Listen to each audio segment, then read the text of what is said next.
You know, it's kind of crazy. I never let this specific song go this far, like to run this long. And now it I didn't know that this song had the Pokemon Center theme in it. I don't think anybody's ever been in Jubilife this long. Oh my god, my my stomach is killing me. Oh, it's shaking, everybody. Good evening to Owens and to Fitz. I had a lot of Taco Bell. Taco Bell. Why? I was thinking of Taco Bell when I read something else. Oh my god. I ate Burger King. That's what it was. Burger King. Fuck my stomach up. I got new headphones because, like, you guys know about dent check, right? Like, if you look right here, you got like a little indentation of where the headset is and all that. Y'all heard of dent check. Have you ever heard of glasses check? My glasses, if you look at like my head right here, it actually, like the back right here is the line from my glasses from where my old headset was just squeezing the fuck out of my head like a melon. And that's bad. You can't be having that. So I got these because I've had the same headset for like no shit 6 years, 7 years, something like that. I've had my headphones for a very long time. 8 years, actually, now that I think about it. But what's going on, everybody? Happy Wednesday. Well, the last time I streamed was Friday. I had to study for a test for not cultural anthropology, microeconomics. I wanted to micro my face off, if you know what I mean. So that sucked. The class sucks, the professor sucks. I think I passed the test, but a lot of studying, a lot of time dedicated to it that I could have been doing literally anything else, you know? But anyway, here's the new pack from Pokemon TCG Pocket, whatever. This pack is awful, but there's literally nothing else for me to pull on. And the reason why this pack is awful is because it is temporary. It's only around for 1 month, and then they're going to take it away. And so you have to pull on this because it will disappear. We got a Schweedle. Pokemon Communication, Oricorio, and Skarmory EX.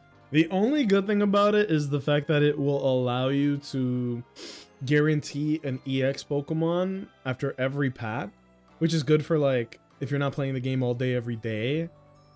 Like if you're behind and catching up, okay, cool, you can get like a lot of EX Pokemon very quickly, very easily. But at the same time, it's not that special because of the fact that you can just trade. Every single card that you can get that's an EX, you can just trade for it. You know? So it's like they're selling you the solution to a thing that's not a problem.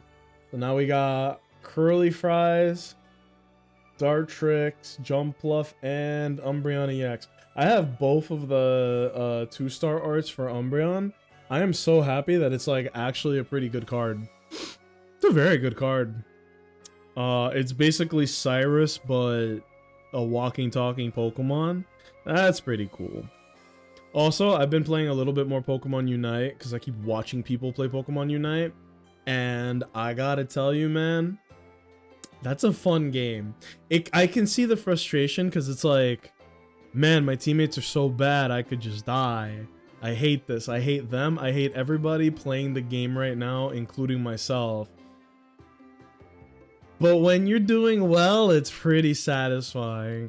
I usually play Cinderace, and man, I will come out of every match either like got my ass beat or the actual undisputed best player in the lobby. And I don't even play that much, but regardless, pretty cool. Happy Wednesday, everybody. Let me see this. Trying to build a new deck for Digimon TCG that is god for the current meta. I've actually got some decent stuff from the pack. I have not used any of my hourglasses. I'm saving up my hourglasses. Everybody should, because the new The new pack is coming very soon. We're already in the first week of October, and we all know, let me get this out of the way. There you go. We all know that Mega Evolution is coming with the new pack, right? So that is going to change things up. When did I get Ultra Balls? Oh, I did that thing again. I signed into the wrong account to play this game. I'm gonna keep doing that too. I'm like, when did I get Ultra Balls? I shouldn't be having Ultra Balls yet. Well, that's why. And now I keep getting this dumbass Duolingo thing on Twitch. Yuck. Oh yeah, the Dragon Ball version of Unite. I saw memes about that game before I even knew it was out. I have seen zero actual marketing from that game. Do people fuck with it or no? I don't have an opinion one way or another. I'm just shocked at how, like, I have heard nothing, man. Nothing. I don't even know if it's possible for me to beat this game before Z8 comes out, which was the goal, right? We don't have to, but I wanted to. I could literally stop playing this right now and just play Ghosts of Yote. I want to play Ghosts of Yote. Ooh. But I also want to play Silent Hill, and it is October, which means it's the spooky season, you know? So, you know, we could go one way or the other with this. If it weren't for all the studying and shit, I would just play games all day on stream, you know? That sounds like a good time. But regardless, you know, a lot of games, man. I was initially kind of indifferent about Ghosts of Yote, but then I remembered that I actually had a really good time playing Ghosts of Tsushima. And that's the first thing I want to talk about, all right? Let's get right to it, ladies and gentlemen. This will probably kill, right? It's a pretty cool move, man. Damn!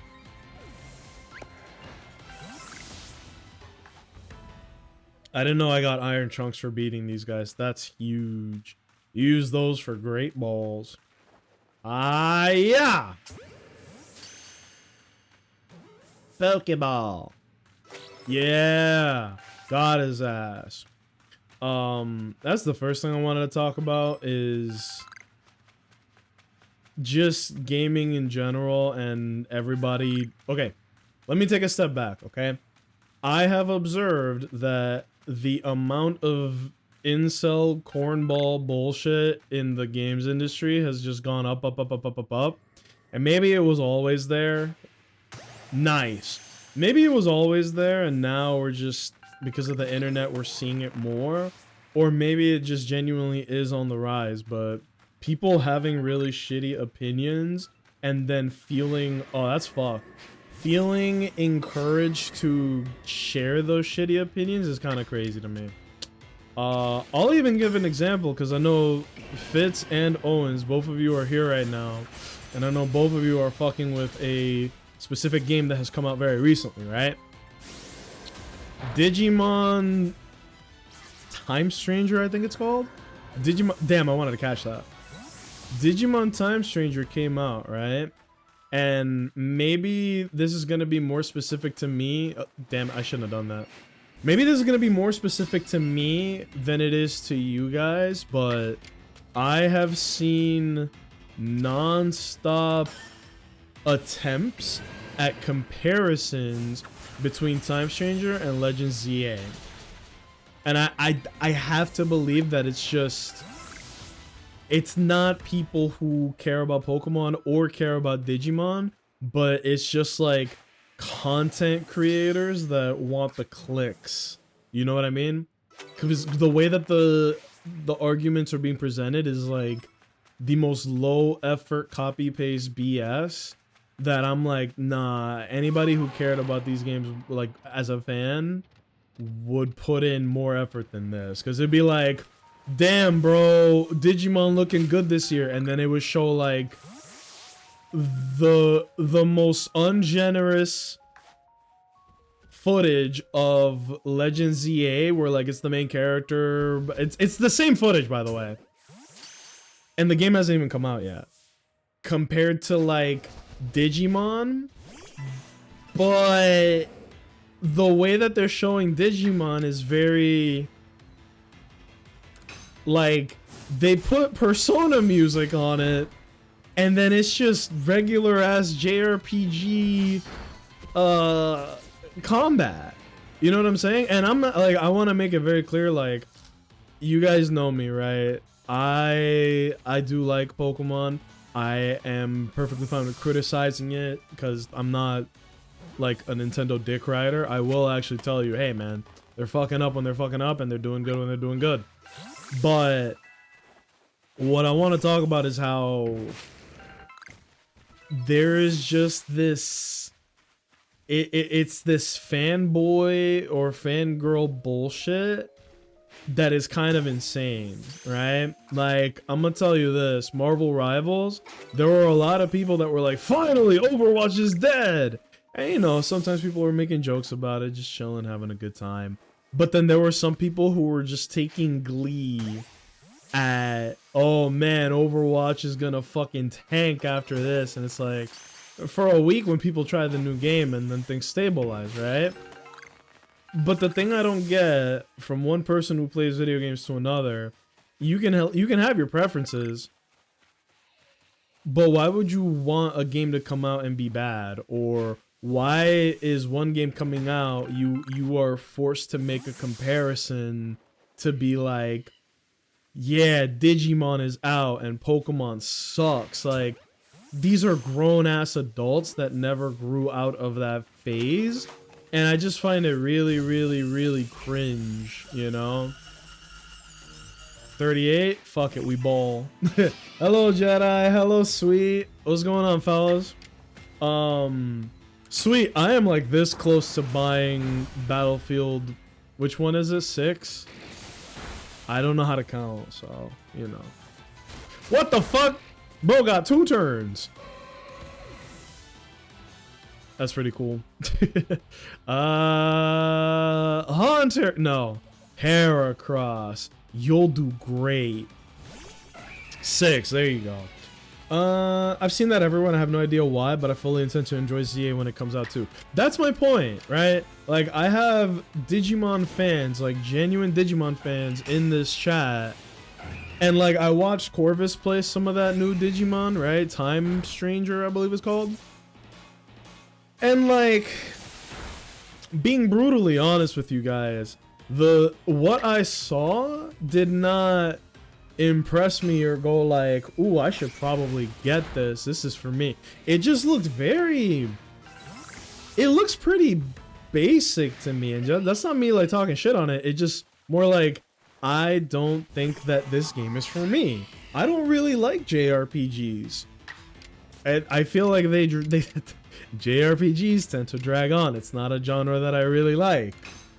But am I like shitting on Time Stranger? No. In fact, it's the opposite. A lot of what I saw looks like Persona, and I like Persona a lot. So when I look at Time Stranger, I go, yo, is this like Persona style combat and that's what they're doing? Because that's fucking cool. You know, I'm not like, I hope that Time Stranger does bad because I want Pokemon to do good. That's stupid and childish.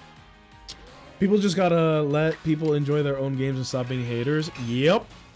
But I don't, that's my thing is like, why do we have to tear down one thing that people like in order to pretend like it uplifts the other thing that we like? Hunter, I'm gonna turn him into a damn cheeseburger. He is just refusing to attack. Hunter, you could literally just kill him. Have there ever been that many turns of paralysis in recorded history? God damn. You know what? I don't even care about type advantage. And I'm not going to use my Pokemon. I'm going to handle this shit myself. Hello, Waffle House.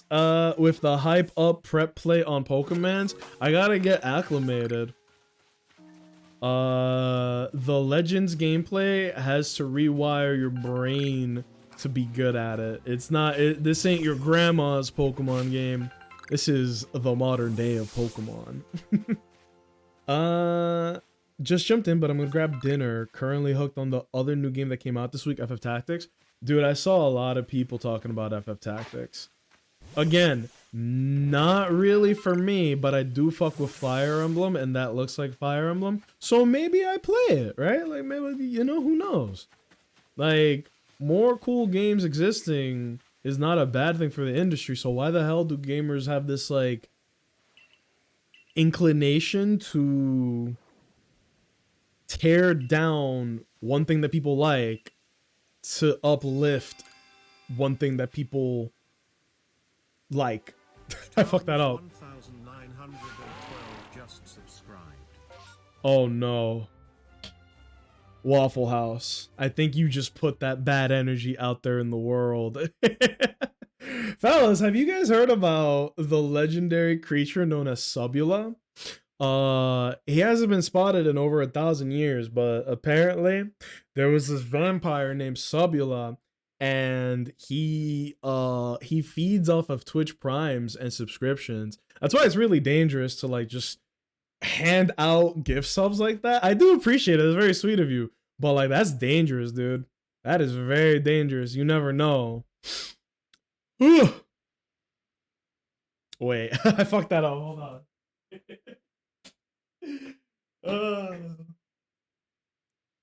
It is a dark and stormy night. You find yourself alone in the woods. Anything could happen after all. A cold chill runs up your spine.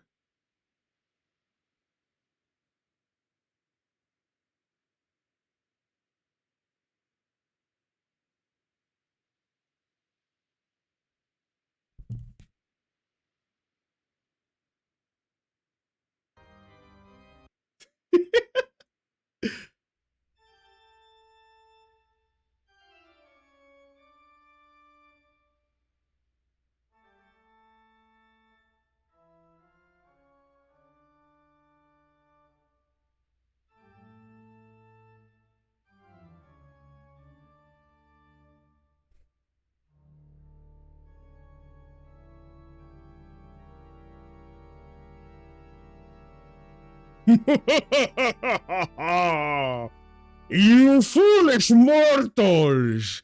It is I, Count Savula! That is right! I am here to torment your mortal soul! I see that somebody forgot their primes lying around in this forest, and I am here to take them. Waffle House, thank you! Oh, the nourishment, it is so good! I can feel my dormant strength returning. Oh, it is so succulent and delicious. Oh, Jedi Mega Man, have you never seen such terror? Let me hear your screams! Yes! Yeah! Oh, yes! Aside from the screams of the downed, I also enjoy Twitch subs and primes. They nourish me. They are very delicious, but they will also destroy me. That is the curse that was put upon me over a millennia ago.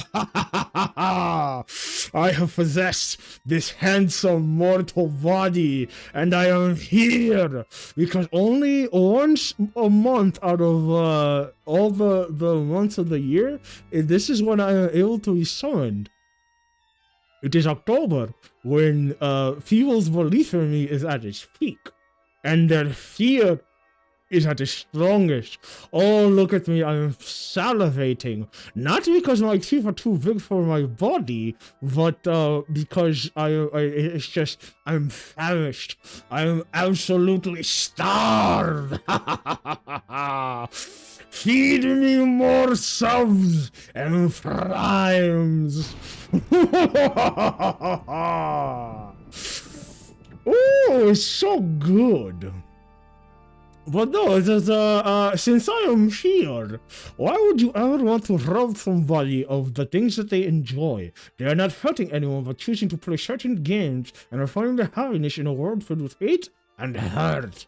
Oh, I know a thing about that. I love spreading hate and misinformation across many communities. Many years ago, long before all of you mortals walked on this planet,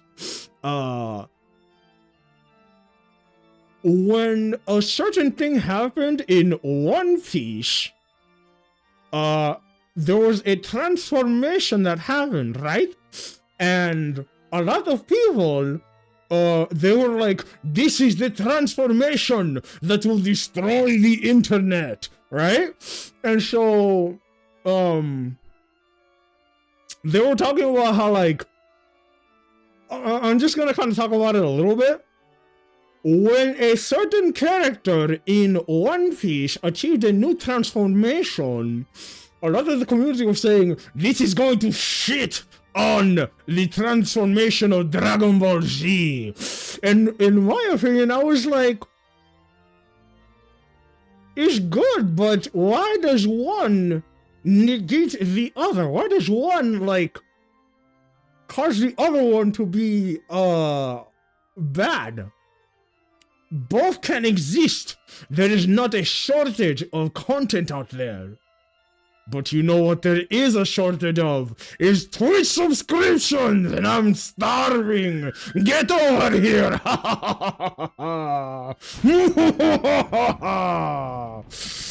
Oh. I love the tangent Samuel goes to explain his case. I must. It is part of my curse. I need to make sure everybody is informed. I love Twitch subscriptions and primes, but I will not be defeated so easily. But it is still the beginning of the month, so I am not very strong. I am not at my full demonic powers. I have to keep sucking. Otherwise, it does not go well. But yes, continue to feed. Oh, it is so good.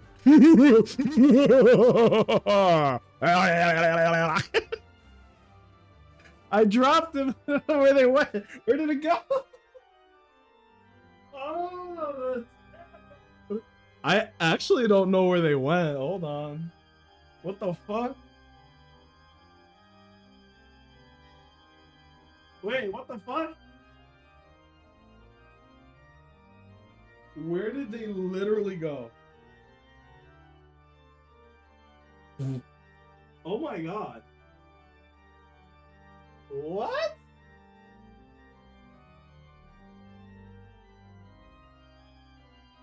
Wow.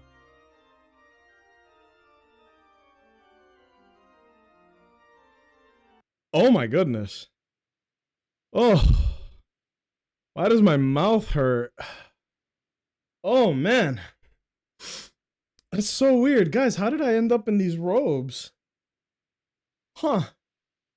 Why does my mouth hurt? It tastes like Twitch subs. Oh my gosh. What did I miss? But also, where the fuck did those go? That is crazy. Have you guys ever dropped something before and then it just disappears? Asking for a friend. I didn't actually drop anything. I was just, just some food for thought, right? His mortal coil has been shed. Oh my goodness. Must taste delectable. Yeah, what'd I miss? What happened, everybody? Oh, I suddenly feel very warm and my mouth is very wet. It's fucking weird, right? Oh man, I don't even know why I would wear that. It's like pretty nice out. I don't need to wear this. Oh. Let me put this up. Apparently, Subula used to wear stuff like this. A lot of red and black and all that. You guys know about Subula, right? Yes, multiple times. Subula is pretty cool, man. It's a good thing it's just a myth, am I right? It'd be fucking terrifying if Subula were real. We would all be screwed, am I right? Oh man. I don't know why, but my game went dark for some reason. Don't really know why. Feels like I blacked out there for a second. I'm sorry, everybody. Can I please share the link to this clip? Sure. What clip? What are you talking about? I was talking about video games and how like people act like there's some type of shortage, but that's stupid. Oh, it's a friend. There's like a people act like it's some big debate, and the reason I'm bringing it up is because they did it with Digimon and Pokemon, and then they did it again with like Ghosts of Yote, right?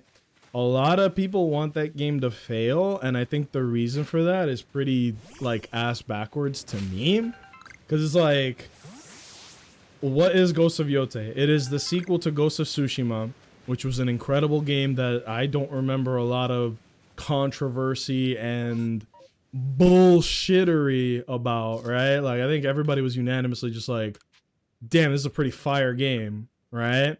And then you get Ghost of Yote, which is the sequel to a fire-ass game, and suddenly everybody wants to act brand new and be like, bad game, and you ask people why. I think a lot of the incels are telling on themselves because a lot of them are like, well, this is it's a female main character, so it's woke. And it's like, is that, we have used the word so much. I don't mean we, because you know what I'm talking about, but it's like the word has been used so much, it has completely lost its original meaning, because its original meaning is to be aware of things that are unfair or unjust, right? Stay woke, literally stay woke, be aware, right? It's awareness. But then it became bastardized to where now the people who need to hear that the most are the ones that are using it the most, but in the most ass backwards way. Isn't Yote the one they said was terrible because the female OC looked like a real woman? That and Horizon Zero Dawn, remember? Aloy? This is what I say every time. These are also people who have never seen a real woman. This guy looks dope as shit. Look at how cool he looks. I didn't realize what was happening with Ghost of Yote. Yeah, but the discussion is different. They're not comparing Ghost of Yote to another game. They're just immediately being like, game with female main character equals woke equals bad. And it's like, I fully, from the bottom of my heart, this is a bad matchup. I fully believe from the bottom of my heart that these are not real people. Excuse me. There is no way. I'm just gonna raw dog right into Haunter. This probably isn't gonna go well, but fuck it. I fully believe from the bottom of my heart that this cannot be a real discussion that people are having, because to me it really feels like the people dumb enough to say shit like that, it's got to be bots, is what I'm trying to say, right? Like, there might be people out there that exist that have opinions this stupid, but I want to believe more than not that it's bots. Oh my lord! Yeah, this game is crazy. I came into this horribly unprepared. Ericus, you're gonna come in, but I want you to know you are here to take the hit for your glorious queen. There you go. Can male Ralts become Gardevoir? I feel like the answer is yes. I know back in the day there was no Gallade, so it was just whatever, but I never really thought about it. I never really thought about it. You could have a Gardevoir with a Shaboing Boing. Some people think that's pretty cool, actually. Oh, fuck! Bullet Punch into Double Edge is kind of crazy. Alright, Gardevoir, you know what to do. But yeah. There you go. That's why I like Iron Valiant. That is a mouthful. Iron Valiant is one of the coolest Pokemon they ever made. because it's literally Gardevoir and Gallade at the same time. That's cool. Oh my lord, that was their first Pokemon. That's not good. That's not good. Homeboy is like certified tough. It's like fighting a Tonka truck. Alright, we do normal Aqua Jet. Alright, and now we do Big Man's Aqua Jet, and this should kill. And then whatever comes out next, I hope that it's not good against me. This guy's story is actually incredibly sad. Ingo? Oh, of course it's a Tangela. This guy had me read like a book. I nearly forgot some chuds were raging over Aloy having peach fuzz on her face, as if all women didn't have any body hair whatsoever. That's why I said, like, I fully believe that the people arguing about this shit, it's like, of course, you know, the incels that have those opinions regardless of all facts in reality, right? But also the people who have never been in close proximity to a woman, right? Like men whose only experience with women is porn. Like if you there are some men that have never seen a woman without makeup, which implies that they've never woken up next to a woman in their life. Because they act like the moment that a woman's not wearing makeup, they're like, ugh, she's so ugly. As if, like, that's what determines it. You know what I'm saying? It's kind of crazy. Like, that is the world that we live in, where it's like, there are people who don't live in the same reality as us. It's not even a matter of perspective. It's literally like, your perspective is warped. Your perspective is wrong. And this is real. Oh, this is gonna be bad. Wait, Water Pulse never misses. Get fucked. That's awesome. Those are the types that now gotta stay away from ladies. They scare us. Yeah, I like to think people like this aren't as common as they are, and that when you are around them, it's very obvious, right? I like to think. I could be wrong though. Growlithe, go! I wonder what I need to do to evolve this Growlithe. I think it's like use a certain move 20 times, but I don't remember which one. Damn, I literally sent him out there to get fucked. How do you think it would go over when you crawled out of your mom's basement to go on this blind date and not shower and then tell me to make you a sandwich? Waffle House, that was so specific. I fear that that might be you talking about a real experience you had. I've talked about this before. I feel bad for guys like this. And like before there's a dog pile, let me explain my perspective. I feel bad for these guys because it is very easy to fall into the dipshit pipeline. Does that make sense? There is a link between men's self-improvement. I fucking love this guy so much. I want you guys to know, Waffle House, we were talking about this off stream. I talked about how like the story in this game, it has its high notes and low notes, but there is one character that is just a 10 out of 10, and it's Ingo. Ingo is the man on the screen right now. Let me tell you guys about why Ingo is the GOAT.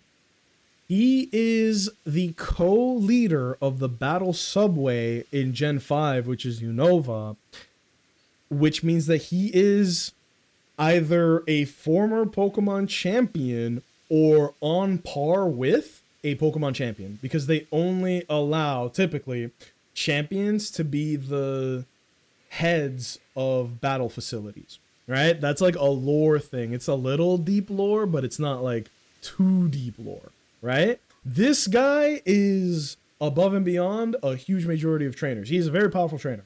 He also has a twin brother named Emmett, right? Twin brother, wears like a white and tan striped jacket. He wears a navy blue and tan striped jacket, right? Hi Pojo, I'm explaining why this is like the greatest Pokemon character ever. Ingo is the twin brother of Emmett.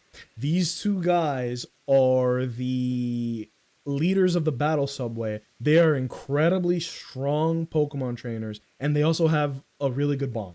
In Pokemon Masters, which is a canonical video, it's a mobile game, but everything that happens in it is canonical. You can actually find really cool or interesting lore about the characters in from the games in that game. In Masters, you're supposed to do 3-on-3 battles. So it's one trainer and one partner Pokemon, like not teams, one Pokemon. So it's supposed to be teams of 3 versus teams of 3, and it could be any combination of trainers from all of the games, right? Ingo and Emmett are so strong, they arrive on the island, and it's a 2-on-3, and they beat everybody that challenges them. Because they're twins, they have incredible synergy, they know how each other think, talk, act, fight, everything. So these two are goats, right? They're like incredible. His ace is Chandelure, and I believe Emmett's ace is Electros. I want to say it's Electros, right? That's like their signature Pokemon.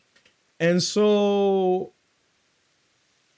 here's where Legends Arceus comes in, because I've done a lot of setup of like who is Ingo in Gen 5, but we're not talking about him in Gen 5. We're talking about him as a whole. That's all you need to know about him in Gen 5 is just twin brother, incredibly strong, and has a partner Pokemon that is a Chandelure. He loves this Pokemon. Doesn't one of them use a Cavalier? They have a very wide range of Pokemon. They got fucking Excadrill. They got a lot. Why is he dressed like a zombie? There's a reason. Believe it or not, there is a reason. So fast forward or go back in time to Legends Arceus. This is a game that takes place 100 years in the past. You got your main Pokemon timeline where it's like Gen 1, Gen 2 and Gen 4 happen at the same time, and then all the other ones are beyond it, right? The only ones that really timeline-wise matter... Hi, Dr. Henry. I just smacked the mic. Hi, Dr. Henry. There is a reason. So, Legends Arceus takes place 100 years backwards in the timeline of Pokemon, to the point where there is no Pokedex in this game. You're the one creating the first Pokedex ever, right? And like, we're so far back in time, Pokemon are not domesticated. Pokemon are not friends. They are wild animals that will attack you, and you're one of the first people to try to like tame them, essentially, right? So, whoa, yeah, dude, this game is crazy. Ingo is an amnesiac in this game. He has amnesia. He doesn't know where he's from. He just knows his name and that he has an affinity for training Pokemon. In fact, he's one of the only people in this game that uses Pokeballs. One of the only ones. It's actually a spoiler if I tell you who else uses Pokeballs, but he's one of the only people that does. He's also really good at raising Pokemon. But why? How? Right? Apparently, he joins the Pearl Clan, which is like, you see the pink shit on his shirt. He is from the Pearl Clan. There's 2 clans in this game, the Diamond Clan, the Pearl Clan. They're like the leaders that kind of like keep the peace in the land, but they are at odds with each other. But he joined the Pearl Clan. They were like, we just found this guy. He's pretty fucking good at Pokemon. So we put him on board, right? Oh my god, now it's snowing. This is kind of cute. Anywho, I'm just gonna like unpack everything. So slight spoiler stuff happening here, okay? As you all know from the very first 10 seconds of the game, Arceus, the literal god Pokemon, he decides to bring you back in time 100 years in order to do something. The only objective you get from Arceus is seek out all the Pokemon. which translates to like just complete the whole Pokedex, right? And there is actually something that happens when you do that, but that's not what we're talking about. Spoilers.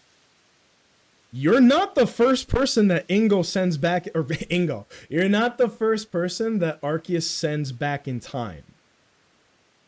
He was like, I need somebody goated at Pokemon to solve the problem. So he sends Ingo.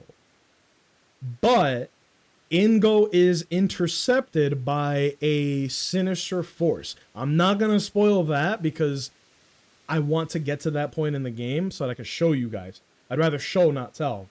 But I'm going to talk about Ingo now. Something really bad happens to him. So when he is sent back in time by Arceus, he loses his memory. So now he's just back in time and he's like, oh, fuck, what am I doing here? Why am I here? Where am I? Where am I from? And I have this sense of loss in my heart. Like he knows something is wrong. He knows something is missing. He just doesn't have the knowledge or the memory to like understand it. You know what I mean? So this is a man who was sent back in time by Arceus, but was intercepted by something really bad and is now trapped in the past without... It's like Samurai Jack without the knowledge. Imagine Samurai Jack, but he lost his fucking memory. That's what this is. Crazy part is, even without his memory, Ingo's still a strong trainer. He is literally the best trainer here, aside from you. And he's the same as you. He comes from the same era. So this is a man who is longing for his twin brother and his partner Pokemon Chandelure. I'm pretty sure it's Chandelure. And he's just stuck back in time. Also, you see the poses that he does? Like this shit? That's the train conductor pose. He does a pose with his twin brother. That. Matter of fact, what am I talking about? Hold on. Ingo and Emmett. I'm just gonna show you guys. It's fucking sad, dude. Ah, yeah, look, here am his other partner Pokemon. I have to do this the getaway because Steam Deck isn't working. Look at how fly these guys look. Hold on. Look at this. Ingo and Emmett with Archeops and Excadrill, but also Chandelure and the Scavalier. You get the point, right? Look at the pose. Look at the pose. Hit that shit. Almost look like Sonic characters with like the exaggerated arm length. Oh yeah, there you go. Chandelure and Electros. So bro doesn't have his twin brother. It's fucking sad, man. And I guess more spoilers, by the end of the game, there is no resolution. It's not like he just finds his brother or finds a way to go back in time. We don't know what happens to him. Homeboy might still be there. That's what's so sad about it. It's like actually pretty heavy stuff to me. In Black and White, they run the battle train, I think it's called. No, the battle subway. But yeah. What a duo, poor guy. It's fucking sad. Like maybe I was just in a sensitive time in my life, but when I got to this point in my first playthrough of this game, I was like, that's fucking tragic, dude. Like, but yeah. Oh yeah, here's the girl boss. Okay. I don't want to switch topics too aggressively, so we are gonna loop back around to talking about games and incels and all that, because that's like trending topic right now. Have you guys seen this bullshit with Taylor Swift? First of all, does anyone in here like Taylor Swift? I'm not judging you one way or the other. I personally have no opinion, right? I am purely indifferent. I am true neutral on Taylor Swift, okay? No? Okay, cool. I want to talk about this because it's kind of funny to me. Let me pull it up. Pull it up!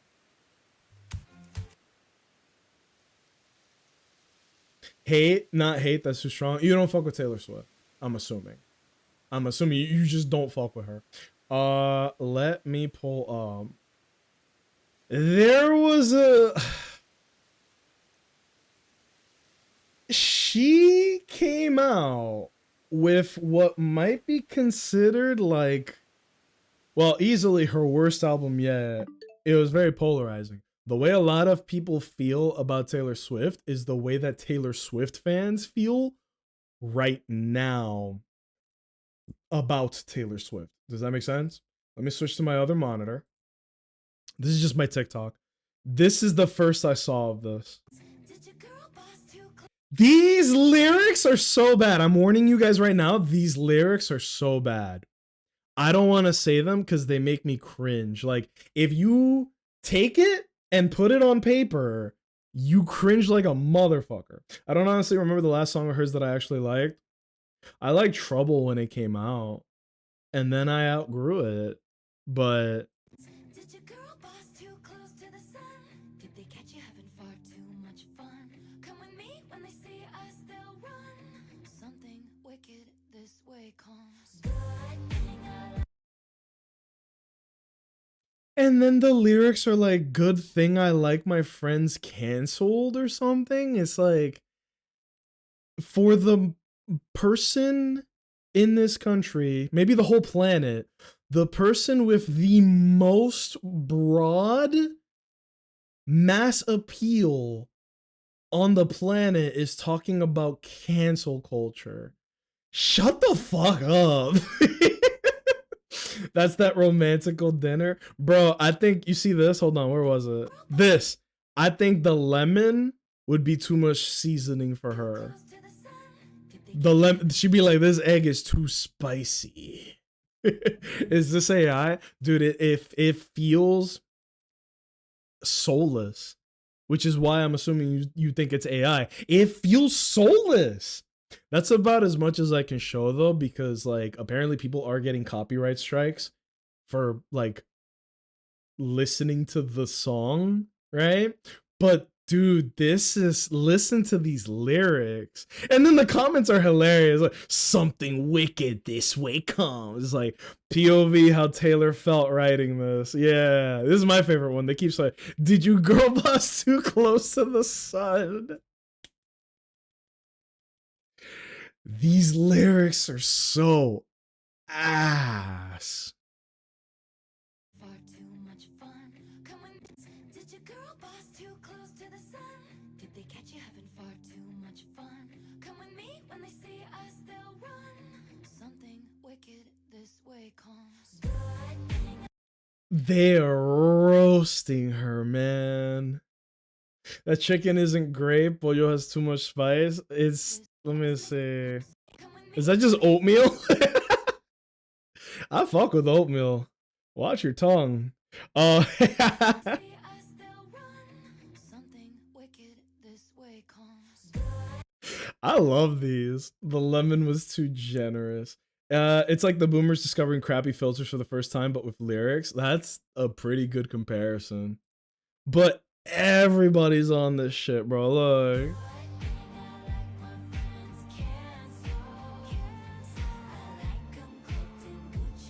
The person with the most mass appeal on the planet talking about. I do like these. The shit posts, bro. This is the kind of shit I was sent to Vaughn at 3 a.m. Right? Smart detection is trying to censor maybe the most tame comment. Makes me think of the edgy cringe stuff the dragon dudes and wolf girls say. Yes, but literally though, right? Like, it's so. But the whole thing is, a lot of people are saying like she is in her mid 30s, but is still singing about things that are, let's say, appropriate for people half her age. You know what I mean? Honestly, this is still better than anything Sabrina Carpenter ever released. Wow. That, I think that's a hot take. I'm not taking no sides here, but this is like all over my feed. But I think I've seen the opposite. I've seen people like be like, well, we have Sabrina Carpenter, so we can move on from Taylor Swift. Like, she's the substitution. I'm in my economics era, so I can say terms like this. They're not complementary to each other. When Taylor Swift stocks go down, Sabrina Carpenter stocks go up, right? But the life of a showgirl. She's trying to stay in high school. She knows her demographic is like, and I don't mean this in an insulting way. I mean this in like the most literal way possible. It is white girl music, right? Not white woman music. There is a distinction in my eyes, in my perspective. And there was a girl, I'm not going to steal her content, but this girl here describes the situation incredibly well. She is super eloquent. She puts the information out there like perfectly. And this was also the first time that I saw this. I'm a huge Sabrina Carpenter hater. She's so ass. Oh yeah, you don't like her? Name three of her songs right now. That's not how that works, but I just like saying that. We haven't done like a TikTok review in a minute, but we should. Just because you hate one doesn't mean you gotta like the op. It's okay for both to be bad. Huh. It's almost like I'm thematically matching what the topic from before to this topic. I'm getting good at this shit, bro. This streaming shit, easy.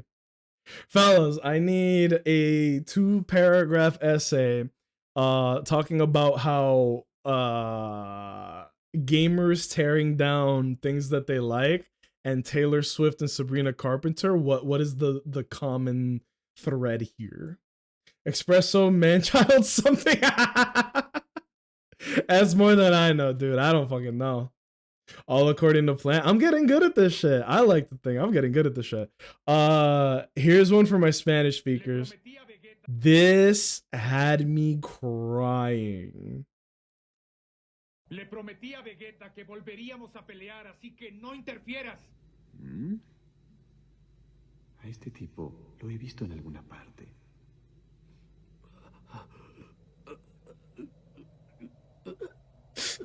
The art is so good. Eres tu Kakaroto por fin. ¿Kakaroto? ¿Ese es nombre para un Saiyajin? That's one thing that took me forever to learn about, was that when I was in DR and people talk about DBZ, they'd be like, él es un Saiyajin. And I'm like, what the fuck is a Saiyajin? They were more correct than in English. Because in English, we call them Saiyans. In Japanese, they are called Saiyajins. And then in Spanish, they are called Saiyajins. Like, they're more correct than the English speakers.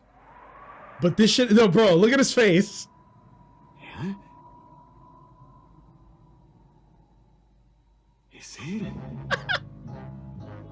Look, he literally put Bardock in like a dad outfit. Look at this shit. ¡Sal de ahí, maldito! ¡Nunca te perdonaré lo que has hecho!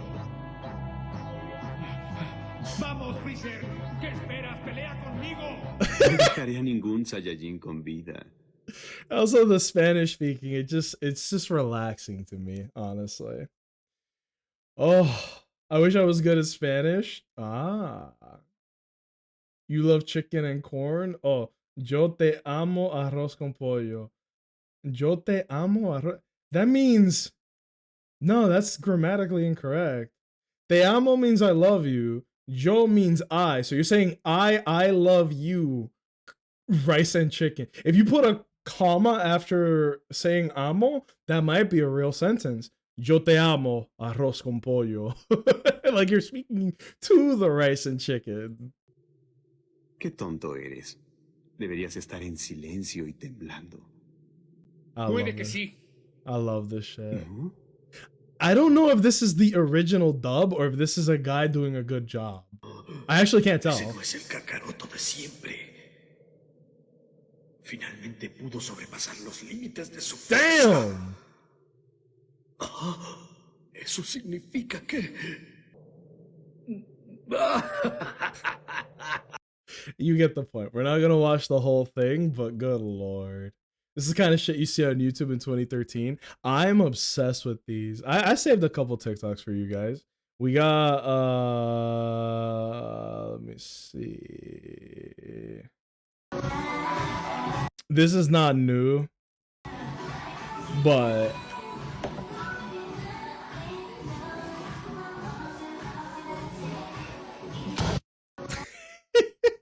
So you can't even spoil this.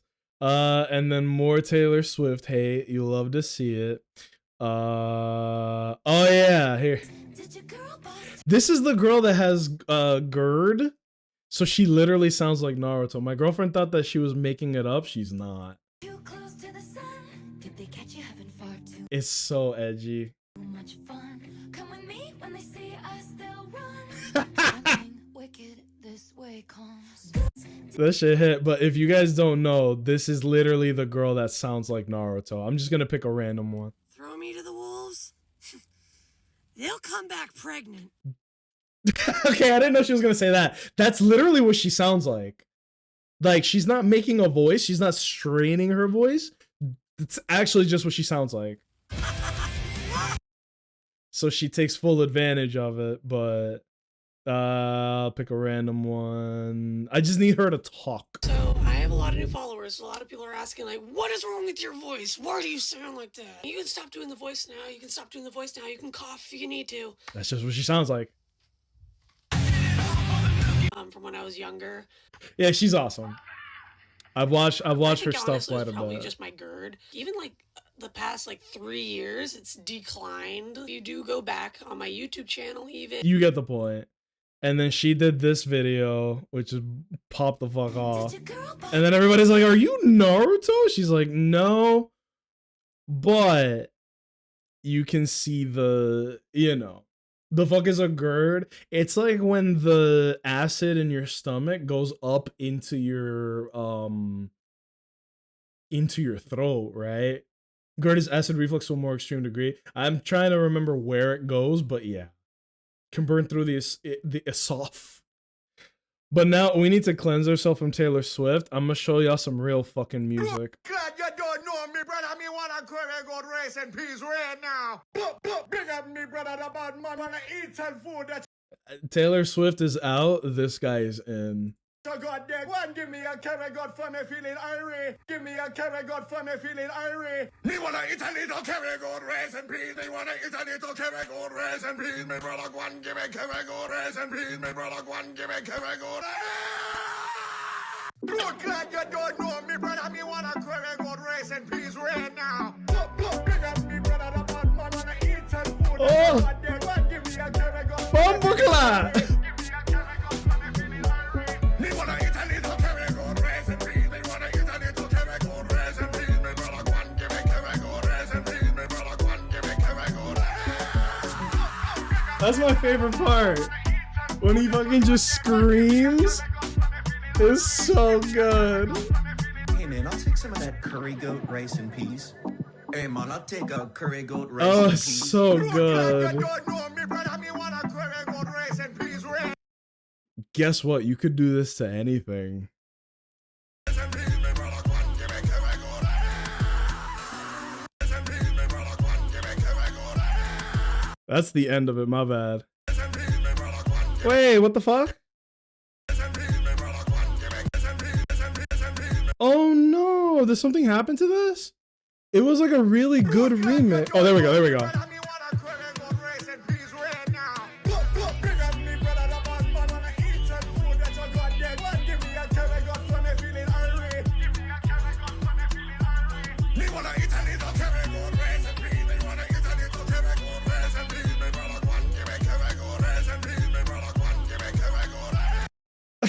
Well, I can't stop at the scream. That's amazing. I'm so happy for him. Like, unironically, so fun. It couldn't have happened to a better guy. What is this? Oh, yeah, that's just a cool, I might get a better camera. But my camera's good. I don't think I need a better camera. The damn scream is so fucking funny. Hold on, let me make sure I'm caught up to the chat. I saw that dude the other day and thought of you. It's so good. I want this. Whatever remix this is, I need that shit. And then we got this. This had me cackling, bro. This is so, like, such a basic joke and has happened to everybody. But when your Wi-Fi is so bad that it's sending you back in time and shit. And then the first comment is even funnier because it says, I'm actually in tears while he laid down like his Wi-Fi was gonna show mercy. I used to steal internet. Sorry, I had to burp there. That was a bad time for that. I used to steal internet from the public library across the street from me when I was growing up. And as you can imagine, the New York Public Library Wi-Fi across the street was pretty fucking bad. So I had atrocious internet, but it was enough for me to play Call of Duty Modern Warfare 2. But this is the kind of shit that was happening to me. I would knife a guy in the face, he would just crouch at me slowly, and then it would like auto skip to like a kill screen of me being the one trapped in time, like I was caught in a fucking genjutsu. This is so real. Look at this. Bro is crouching like the fucking ping isn't gonna shoot up.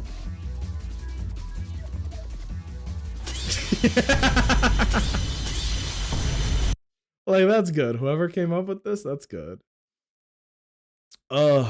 It's been good, man. Oh, also this. I kind of wanted to share this with you guys because it's been like the big talk on Twitch. If you're a streamer, you might want to see this. Hey, lurkers, This is 2 minutes. I don't know if I want to watch the whole thing, but this is something I wanted to make you guys aware of. Is some fuck shit happening on Twitch. ask you to come out of lurk once again. I'm gonna lower this. Basically, this person is going to be, I think she's at 700 viewers right now. She is going to ask the lurkers in the chat to just type, like, reveal yourselves, right?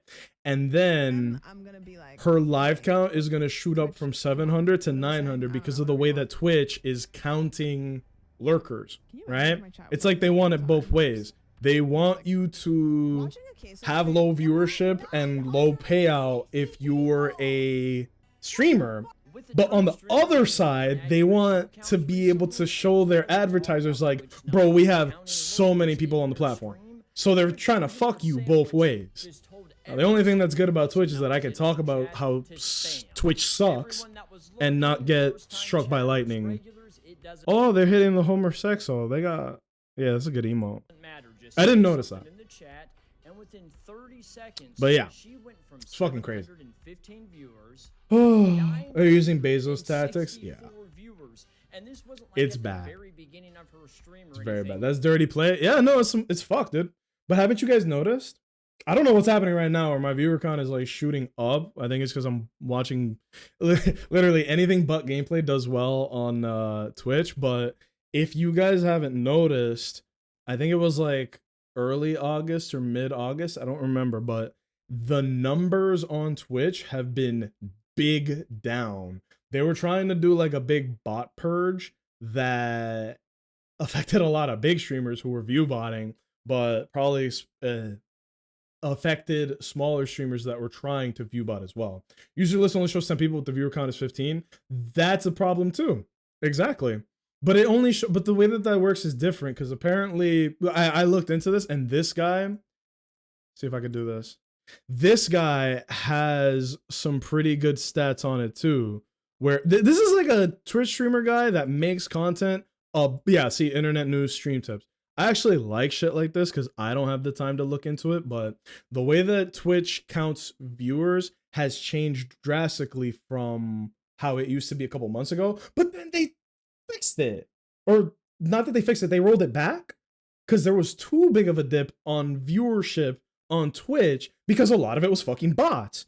So then they tweaked it back, but it's still fucked with how viewers are being counted. Let me show you guys my screen right now. Let me boom 15, right? Jedi, your user list only shows 10, but the viewer count is 15. So 15, right? That's what I got too. I count 13 including Nacho. So both of you have a different amount of people watching the stream right now, but there's 15 people on my end. I actually never look at this. Where is it? Users in chat. I never look at this because it's kind of scary. I was literally told like you should not be looking at this shit. I don't remember who said that, Let me see. 1, 2, 3, 4, 5, 6, 7, 8, 9, 10, 11 counting Vaughn, 12 counting me. So I have a different number than Jedi does, than Waffle House does. And the number just went up as we're fucking doing this. But look, what? You know what I mean? Like, it doesn't make any sense the way that it works. Mine shows 0. Good lord. You have to include bots as well. Oh, the chat bot counts. Why don't I just take Stream Elements and Nightbot and fucking Robot Jones? Why don't I just fill up with like Twitch bots? The fuck? If that's how it works. But you see what I mean? Did the number change? 1, 2, 3, 4, 5, 6, 7, 8, 9, 10, 11, 12, 13. And now it's 14, but before it was 16. It's a fluctuating number, but it keeps going up and down and up and down. You get my point? It's fucking ass backwards, man. Oh, am I on the wrong screen? I meant to, oh my god, was I on the wrong screen? I wanted to be on, because, okay, I usually use Stream Deck. I was on this screen, right? This is the screen I wanted to show you guys, but I might have literally been on this screen and then going through it. I have 2 monitors, but none of them are displaying OBS right now because I use this one for gaming slash, this, right? And then the other one is my Twitch dashboard, which is the one I was showing you guys with like the names and the numbers. Drop to 14. That's what I'm saying. It like goes anywhere between 10 and 16, up and down and up and down. I would say my average view count, like real shit, my average view count is anywhere from like 6 to 13. It's usually really low around the beginning, and then around the like 40-30 minute mark, it like balloons up. You know what I mean? I didn't count Nacho or Stream Elements. Then I don't know how we get this number. Mine shows 16. It's so confusing. But that's what I wanted to bring up to you guys is like there is more people talking about how Twitch counts viewers, because maybe I'm speaking from myself, but you guys remember like when I moved, my view count was like in the dumps.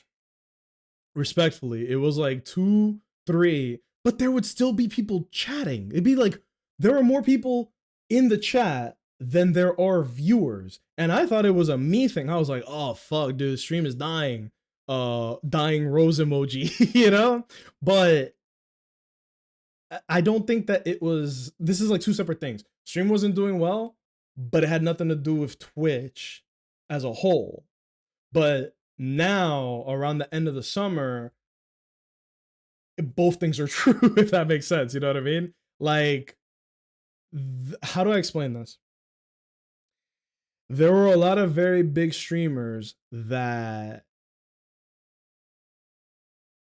either saw a massive dip in their viewer count, or they heard about like the viewbot purge and they were like, bro, we gotta not stream. They literally actively avoid, by the way, the number went up to 16. I want you guys to know.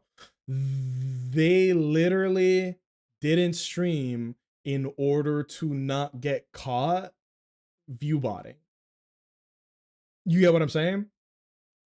And there is a way smarter and more savvy person that did the research. Is y'all know Moist Critical, right? He literally had a whole video that was like showing the numbers. You know what I'm saying? Like they showed the numbers of like, here is X streamer, usually somebody with like averages like 10,000 or more on the platform, and the purge happened and a bunch of big streamers just straight up, they just didn't stream for like a week or 2 until Twitch decided to roll back the decision, basically. My boy Moist, dude, I love his videos. I used to be like, I don't know why people like him, because I would watch a video of his because he gets like millions of views a video, and I'd be like, I don't get it. I don't see the appeal. he would talk in a very deadpan voice, and that's not the issue I had. It was that he would be like, well, call me Mr. Poopy Butt Man, cause I just pee-peed in the poo-poo. I'm like, I'm laughing at me saying it, but I watch his video and I'd be like, what the fuck is this? But he has gone away from that, and the shit that he does now is actually way more entertaining to me, because he's, for the most part, he's rolled back the random goofy shit that he used to say, which I didn't like. And even he addressed in one of his videos, he was like, that shit was immature and I want to go away from that. So he did, and now I watch him and I'm like, this guy fucking rules. He's actually great. We go back to, yeah, this is the monitor. So yeah, you guys get the point. It seems like Twitch is fucking its platform disrespectfully. It's disingenuous to the advertisers. I'm not gonna pretend I know how it works, but the more viewers that they can have on their platform, the more advertisers and ad money they can get from people paying to run ads, right? But speaking as the person on the other side, like, I want you guys to know, I don't give a shit about ads, right? If I could make it so that there were no ads on my stream, I would do it, except for the fact that multiple people that I know have tested this shit out. I talked about this before. If you set your stream to have no ads, you stop becoming discoverable on Twitch. I'm just gonna put up my thing, right? Look at this. This is my homepage, right? Jake is live. I watch Ludwig. This is my favorite streamer. We got Mio's live too. Let's go. What the fuck is Pokemon Reborn? Wait, is that a game? What the fuck is Pokemon Reborn? Oh, mama! I've never seen Pokemon Reborn. What is this? You get the point, right? Like, if you set your ads to 0, or yeah, if you set your ads to 0, you will not be discoverable. It's like you don't exist on the fucking platform. So how are new people supposed to find you if you're not even on here? It's already difficult. What is going on here? It's already difficult to break through the noise on Twitch. If you set your shit to 0, it becomes next to impossible, you know? So I'm not doing that, but I will try to set it to like the most user-friendly thing possible. I should have been playing Pokemon, bro. We don't have that much time before Z8 comes out, but here we are, baby. Everyone has a rough patch. It's a growing opportunity. Yeah. And like, I'm sure there were people that watched him before that grew out of his brand of humor, but that is what caused me to go into it. You know what I mean? Like, I didn't watch his stuff, and since he has grown out of that type of humor, I actually watch everything because he's fucking awesome. I really do think he's got some great speaking skills. He's got a lot of interesting content, like just fun, casual shit. And it's very cool to me that bro has made a living doing fun stuff with his friends and talking about a movie or a book that he saw or read, you know? That's the dream, dude. That's the dream. If Twitch ever becomes profitable again, Amazon stock will soar. That is another thing, is that Twitch, they operate on a loss, right? I'm like 90% sure they already admitted that. They're like, to host streams is incredibly expensive because at any point there's like 2 to 3 million people live at any moment, right? So that's expensive. So I'm not here to defend Twitch. I'm not. I was almost about to say I get it. I don't get it. You are lying to people who spend money to run ads on your platform. You're lying to them saying, look at how many viewers we have. I think like 30% of them are bots.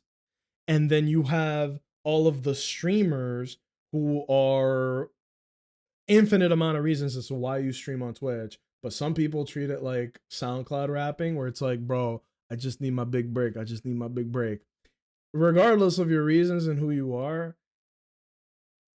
Twitch is low-key fucking you because you can have honest, real human beings in your chat, but maybe lurking, and your viewership is getting throttled because they don't count anymore as viewers. If you're tabbed out, I think it doesn't count you. If you don't chat within a certain period of time, it doesn't count you. I think if you have the stream muted, it doesn't count you. But at the same time, that like, why would you be have the stream up but muted? You know.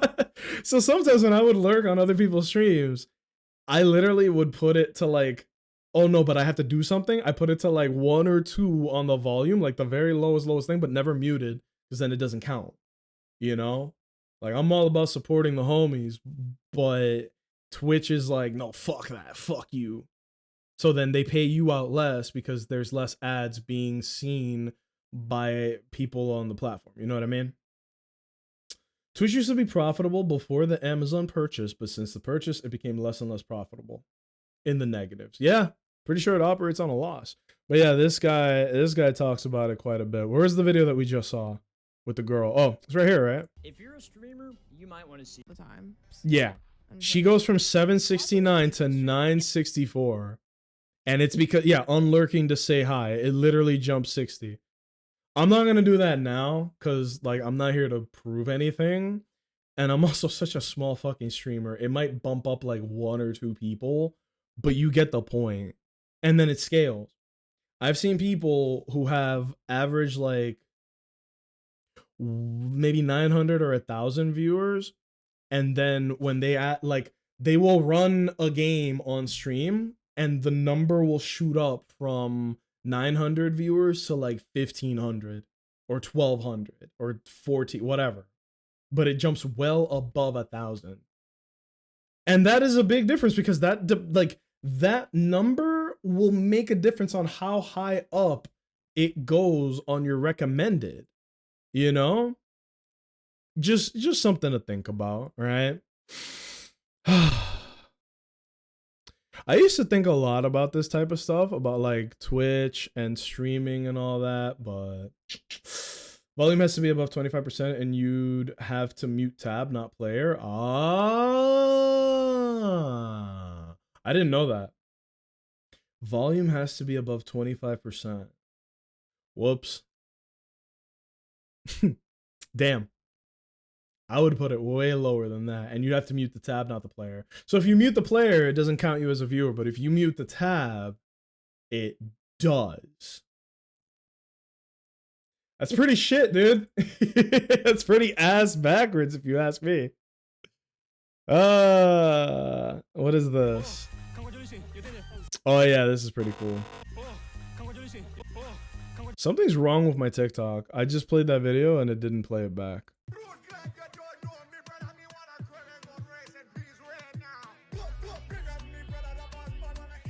I'm gonna say something and I think you guys understand because y'all are pretty intelligent and understanding and very attractive people.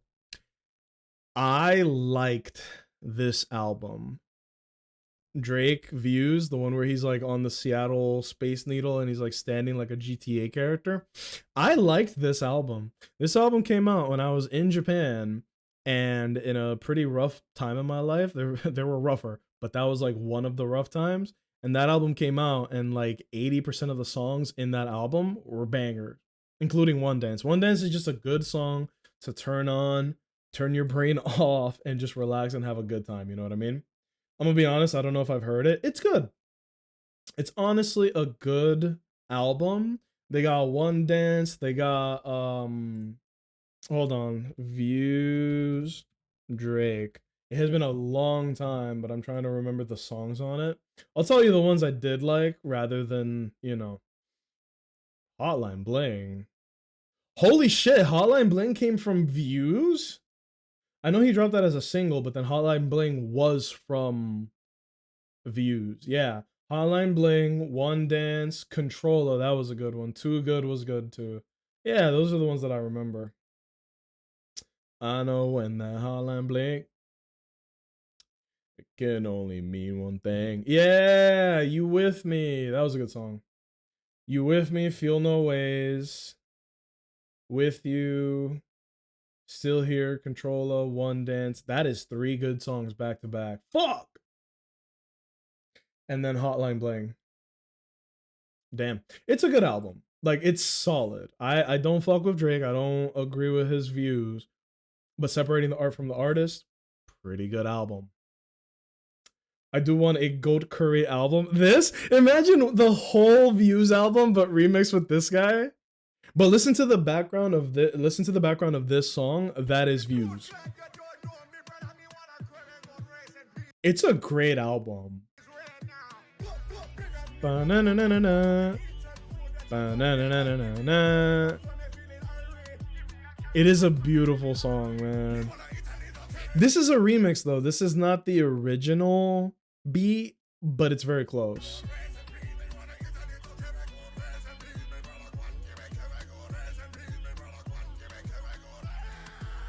That's the best part. Bro goes full plankton. That boy hit the He hits the Tom and Jerry. If it weren't for the fact that I don't want to alert my girlfriend, the cats, the rabbit, or my neighbors, I would hit the Tom and Jerry scream one time for you guys right here and now. Even a site, I think, that tells you how much money your stream costs Twitch, but it'll only give you a roundabout number since you have to know the country each viewer is tuning in from. Different countries is different amounts of money, evidently. I know YouTube provides like country of viewership, but I don't think Twitch does. I know we're pretty split. If I had to take a wild guess, 70% American, 30% Canadian. Maybe a little more on the Canadian side, only because I had an association with the Canadian homies for quite a time. So I would say it's like a 60-40 split between US and Canada, and then like 2 or 3 at a time for overseas. Typically, a lot of Germany. One time we had somebody from Glorious Nippon Des, and yeah. There's a Twitch add-on for showing country viewership. I got one on my one Twitch page. That's cool. I'm surprised at that, but that's pretty cool. That's definitely a thing if you check your stream summary. Oh, I'm aggressively looking at it or for it right now. Y'all want to see my stats? Ew, it's showing. Oh god.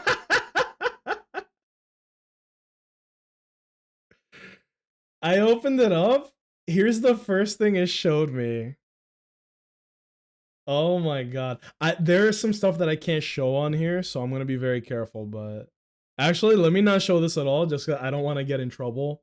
I want to like avoid it completely. Waffle House, show me let me go back through your comments so that I can show the clip. Vaughn, I think you came in after this. Have you guys heard about the legend of Subula? I don't see it. Fuck, it's too far back. Fuck. Oh, thank you. Oh. Yeah, so have you guys heard about Subula? It's a good thing he's not real. Wait a minute, I don't remember this. What could this be? So good.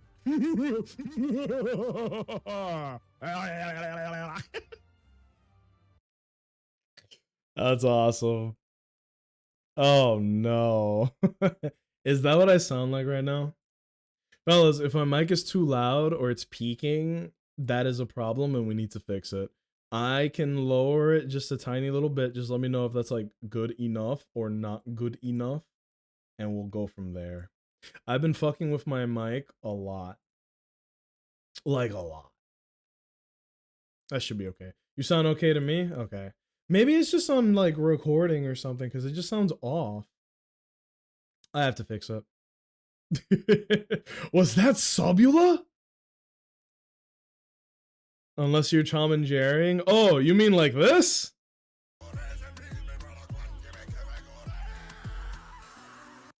Love that shit. Oh my god. But yeah, all in all, don't listen to Taylor Swift. This shit is ass. Did they catch you having far too much fun? What is happening? Did There your we go. girl boss too close to the sun? Did they catch you having far too much fun? Come with me, when they see us, they'll run. Something wicked this way comes. It's bad. Okay. I was never fucking with Taylor Swift, but eesh. You know? Eesh. Oh yeah. Here's this iconic clip. I know Gizmo knows about this shit. Have you guys watched Atlanta? There is a show called Atlanta, and this might be the funniest moment in the whole show. Basically, I gotta set this up. I gotta set up the whole thing. Good night, Owens. Time for me to crash. Gotta get up early. Have a great night. You too. I gotta set this up. In the show Atlanta, this is one of the main characters. His name is Al. He is a rapper who blew up. He made it big, right? He is like the dream of a musician, right? Al, this was the episode where there was a guy killing people who were doing Crank That Soldier Boy dance remixes on YouTube. Sounds really niche, but there was like a Soldier Boy killer who was going around killing people who uploaded like Crank That, and Al made a Crank That Jimmy Neutron, so he was worried he was being targeted.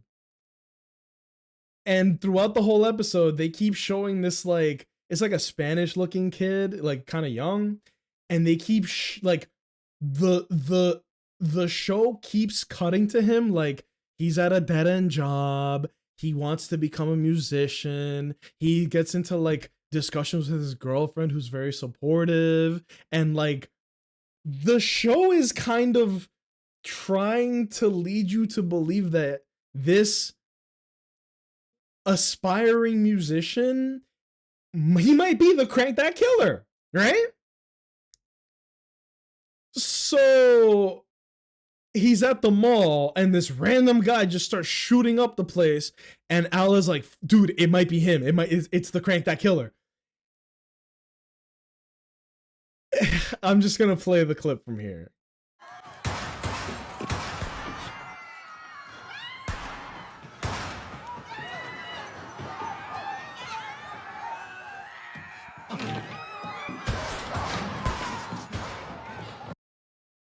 The person who was about to come out right here is the kid that I was telling you guys about. Him. That is the kid who we've been watching his perspective the whole episode for some reason, right? Actually, this is a very bad clip. I fuck no. I'm actually gonna pull up the YouTube. The YouTube version is so much better. Hold on. Atlanta Mall. This shit is so crazy. This is it. So there is an active shooter, and this is when the guy is like, now is when I have my chance.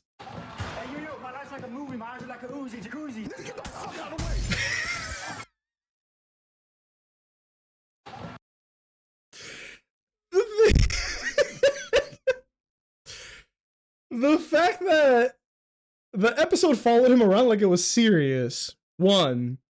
2, this is an active shooter situation. Why is it that this is where he thinks this is my chance to get my big break? Like, you know how people be like, I want to give Jay-Z my mixtape, and then he will watch it and realize how good I am, and then I'll get a contract and become a millionaire? That is what he was thinking, but it was while there was a shooter at the mall.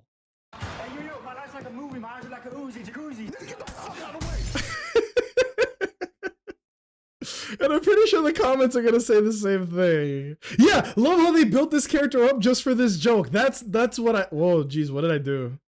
Oh fuck. That's what I'm like was trying to say, is that we really saw this guy the whole episode just for that. Like, he had nothing to do with nothing.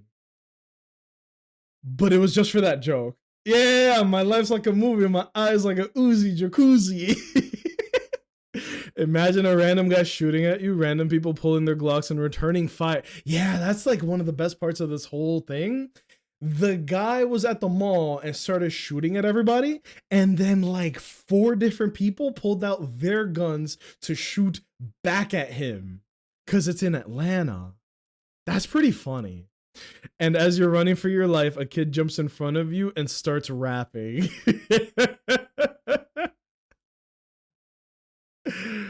Oh my god. This might actually be the funniest scene in the whole show. I love how long the setup is for this 5-second joke. Seriously, Atlanta's amazing. Atlanta is so good. God damn. What were we up to? Oh yeah, Pokemon. Who wants to play more Pokemon? We took a fat detour because of Subula, that son of a bitch. But also, Waffle House, thank you so much for the love and support, homie. I hope you guys are having a good time on stream today. We have deviated grossly from our original objective. My life's like a movie, eyes like a Uzi jacuzzi. These lyrics are ass. Oh yeah, this is why I showed you guys the Taylor Swift thing. Sneasler is a unique Pokemon that came to be about because there is a Hisuian Sneasel, which means that there was a Sneasel that used to exist 100 years in the past that we don't know about anymore, probably went extinct. And so, yeah, look, why is he saying all aboard? He has lost his memory. Why the fuck would he say all aboard?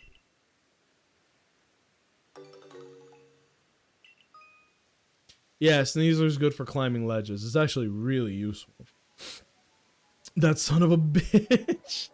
It's so funny. Oh, man. But yeah, Sneasler looks like they would listen to Taylor Swift's latest album is the whole setup to that joke. Fuck! It's just a prank! There we go. Don't worry, Samurott. I'll take the hit for you. Look at this cool ass attack the Samurott can do, by the way. Ceaseless Edge. Oh my god, he lived. What a build up, I know.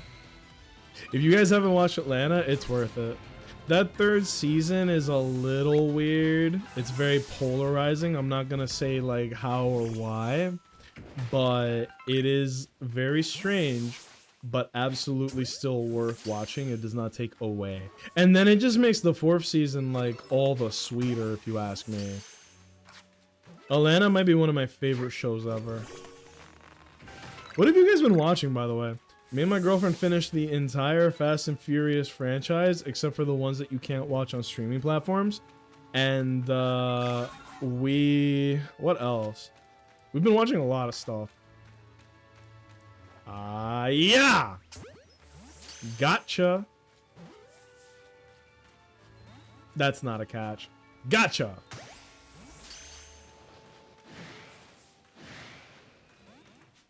Damn it. How strong are you? 45? Yeah, look, the Pokemon in this game actually try to kill you. It's kind of nice. Oh, did I lose them? Do I have Rhydon? Because I can get Rhyperior. I might just try to catch you, bro. Let me split them up a little bit. They're not going to split up. Oh, gotcha! Please don't tell me the Onyx is with him. No. Okay. How do I hit him without killing him? We don't want to kill. I'm watching a spy show called Slow Horses. Never heard of that. The only spy show that I've watched, I guess, would be The Blacklist, for anybody who knows. Any knowers of The Blacklist in here, or no? We watched I watched The Blacklist years ago. It's like, it's good, but you gotta know that it's like kind of garbage TV a little bit. Like, it was good, but it wasn't great, you know what I'm saying? But yeah. Time for Great Ball. I should have used the heavy ball. You and a girlfriend like funny shows? Check out Ghost. Perfect time of the what? Perfect time of year. Ghosts. That's a lot of buffs. Ghosts TV show. I watched a show called Ghosted. It wasn't very good.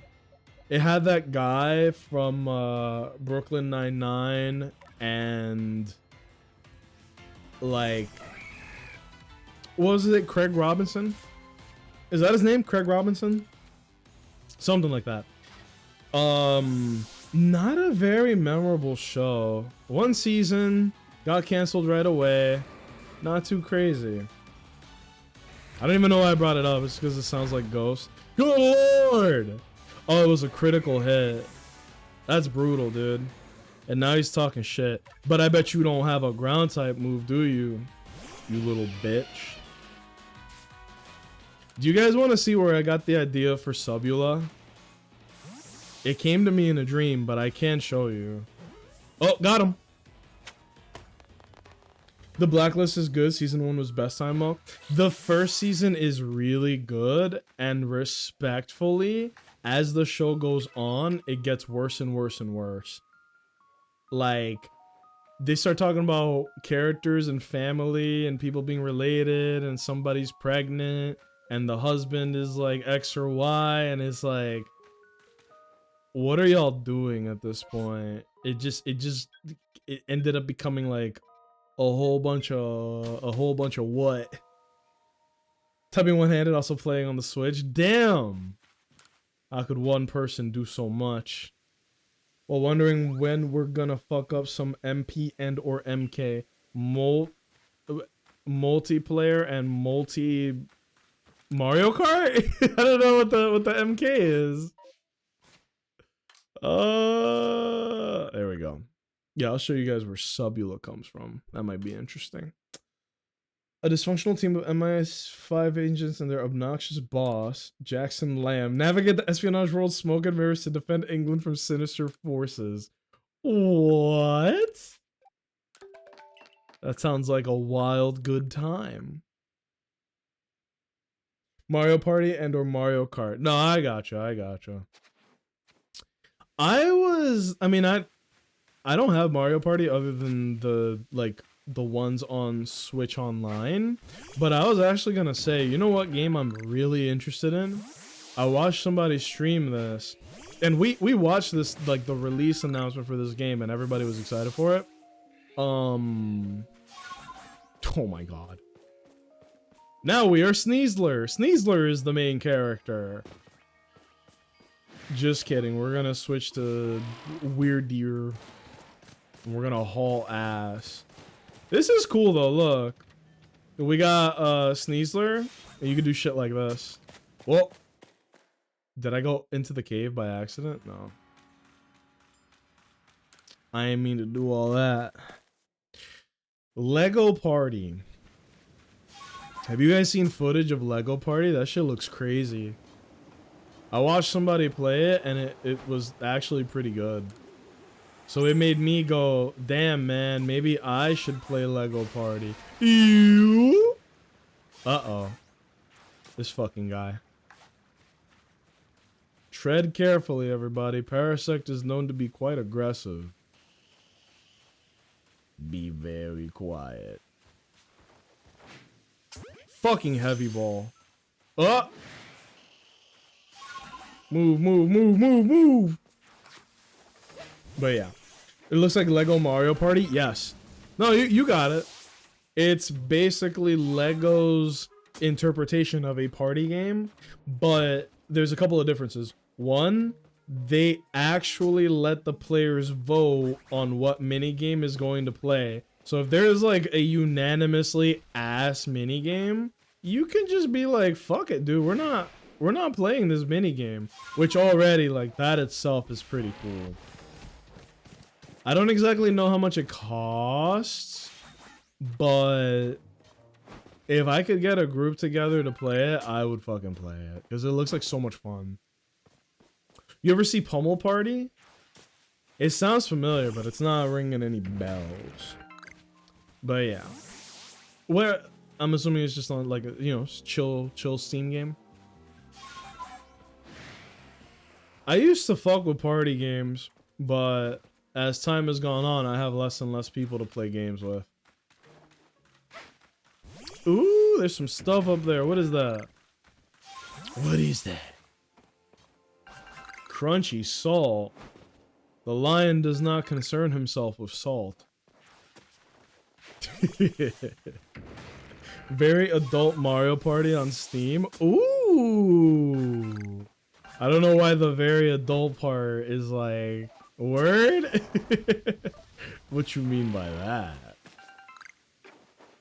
Imagine playing like Strip Mario Party or some shit. That'd be kind of crazy. Yeah.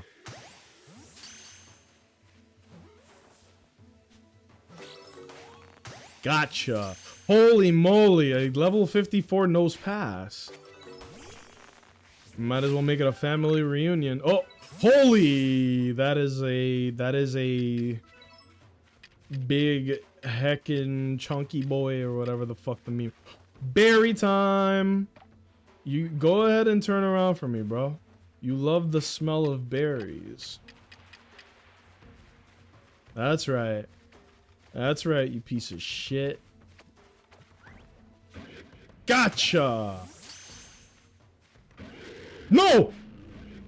No! No! Oh god. 73? 73? That is psychotic! That is stronger than the final boss of this game.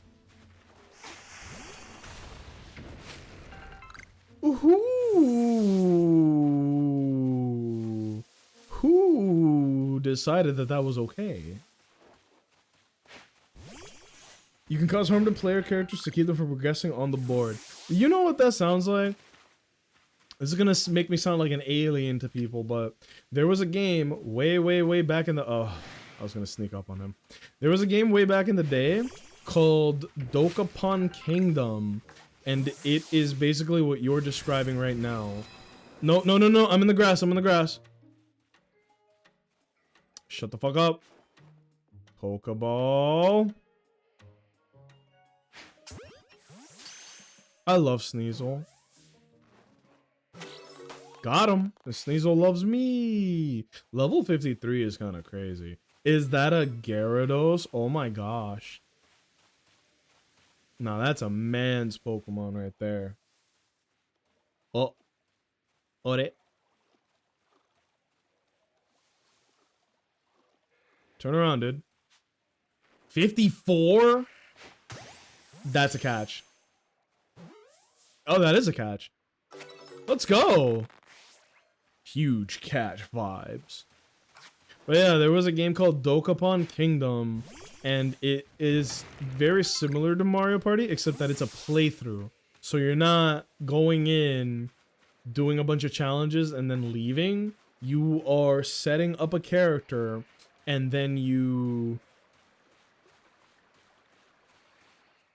basically go around the map and like try and buy villages and fight bosses and complete objectives together. And by doing that, you're basically trying to be like the richest person by the end of the game. You're trying to save the princess who's been kidnapped by the demon lord. You're like changing your class and becoming more powerful. Oh, all right. You want some of this, bro? Very well.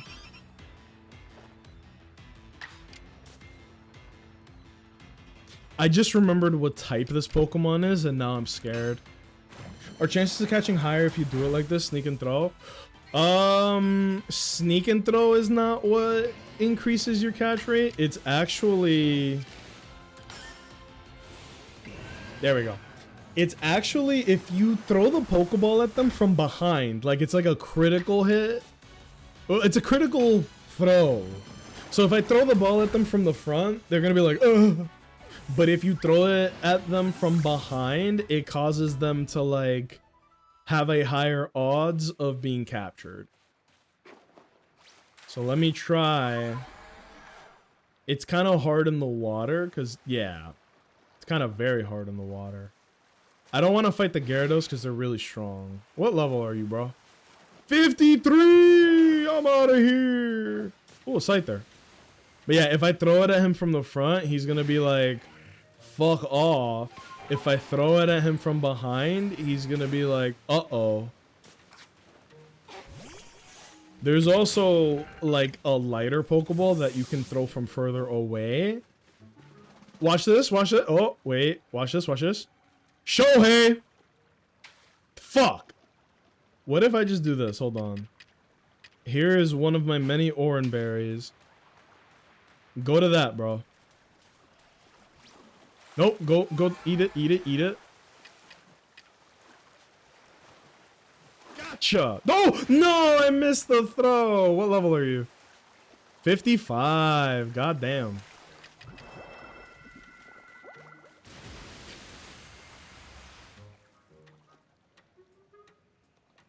I didn't know he could do that. Who taught her that? Oh my god.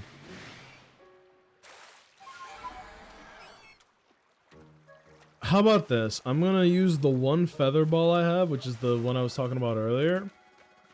Oh god. I'm gonna throw this as far as I can and pray that it hits this Gyarados. It does fly really far. Pokeball! No! If they aggro, throwing the Pokeball doesn't work. Oh shit, this is a bad neighborhood. Let's get out of here. But yeah, sneaking around is effective because you don't have to fight them. And you get a lot of XP whether you catch them from fighting or not. So it's actually in your best interest to just catch them without fighting. See? Look at how much XP I got for that. You could just fight them, but this is a kind of mean game, so they're not gonna like roll over for you. You actually gotta earn battling and catching them. Or you could be like me and fucking do this.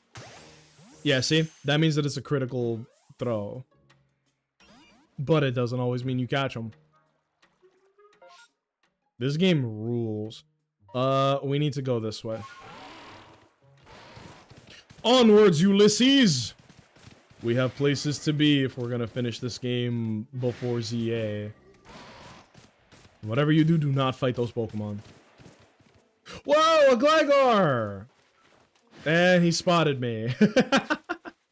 Alright, old school it is. There you go.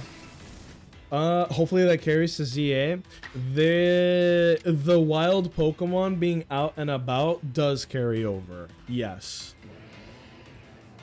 Okay, he's way higher level than me. I actually think that normal Aqua Jet wouldn't kill. Wow. Oh no. Oh no. Honestly, hyped for it. I'm just too on the fence for day one purchase. No, that's valid. Pokemon is a very different type of game, man. Like you don't know what you're gonna get. It could be goated or it could be ass. That's not a catch. Oh, shocking. It's sad, right? Like Pokemon games should honestly have like a certain level of quality to them. Just you shouldn't have to worry about how good it's gonna be. It should just be really good, but that's just not how it is these days. Granted, Scarlet and Violet look incredible on the Switch too, but that's like years after the damn game came out. Gotcha! That's a good catch. Come on, come on. Stay in the ball. Ah! I panicked. I fucking panicked through. Whoa! You see that Gliscor? Big red eyes, and it's way bigger. mechanically, it is no different than any other Gliscor.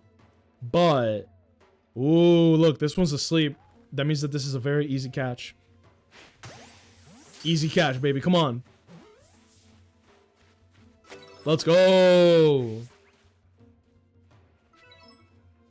I want to catch that Gliscor, but I need to make it easier on myself to do it. So we're gonna throw that over here. No, I didn't mean to hit him. Did I awaken the Gliscor? I did. No. The Gligar sees me. The Gliscor does not. We can still salvage this situation. Whoa, you're crazy, dude. I don't think I killed though. I kind of fucked up.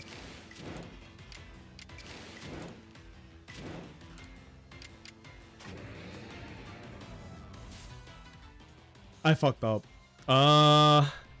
Ground flying. I think we just Gardevoir and pray. Sad truth. It, I guess, sucks that that is the way that it is, but that's what I was talking about earlier, right? About how I'm seeing so many videos of people being like, Pokemon sucks. This is outdated. Look at Digimon, and I'm like, look, I'm not dissing Digimon enjoyers. Like, I'm glad that a new game came out because y'all don't get, as from my knowledge, y'all don't get that many games. So the fact that a new Digimon game has come out, I'm happy for y'all. I personally don't think that Digimon looks all that appealing. The new game that come out, you know? It just looks like another JRPG to me, right? It's not for me. It's not for me. I'm not dissing it, but like, it doesn't look that outstanding. But if people are enjoying it, I'm not gonna be like, your game sucks. Shut up. Just like, cause I don't have a horse in the race. I'm just like, I'm glad a new game came out for y'all. I'm glad y'all are enjoying it. I don't see the point of shitting on Pokemon does not make your game better. You know what I mean? But it's just like the tribalism, you know? Everybody wants their game to be the game that stands out, even if it means clowning on another game, which is the part that I'm like, huh? This doesn't benefit you at all. But whatever. Smear campaign tactic bullshit. Yeah. But that's why I said earlier, I was like, I don't think these are real people. There can't be real people out there that show pre-release footage of Legends EA in an unfavorable light and then put Persona music to Digimon gameplay, because then everybody in the comments is like, bro, this makes Digimon look like ass. It has like the opposite effect. Let's try this again. Ooh, that was kind of a weird spot to put that. What level are you? Because depending on that, I might not be able to catch him at all. Damn, he ate that in one bite?